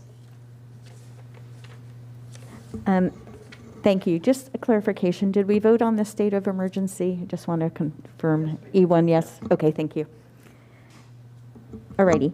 The last item is Commissioner Myers' item F1, regarding approving a sponsorship for the United Bikerz Jamboree for 2021. And Commissioner Myers. Thank you, Madam Chair. Just like to share that the United Bikerz Jamboree will be held July 1st through the 4th. But this event is going to bring an economic impact to our county with raising $6 million. They will be able to give a financial contribution back to the county. In addition, they're expecting in attendance 8,000 to 10,000 people to attend the Jamboree.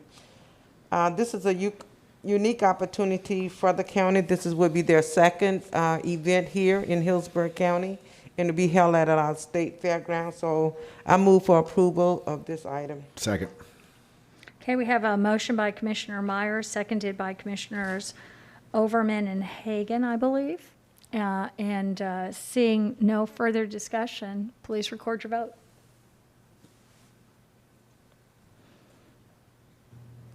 Motion carried 6-0. Look at that. Clock is striking on the noon hour. Well done.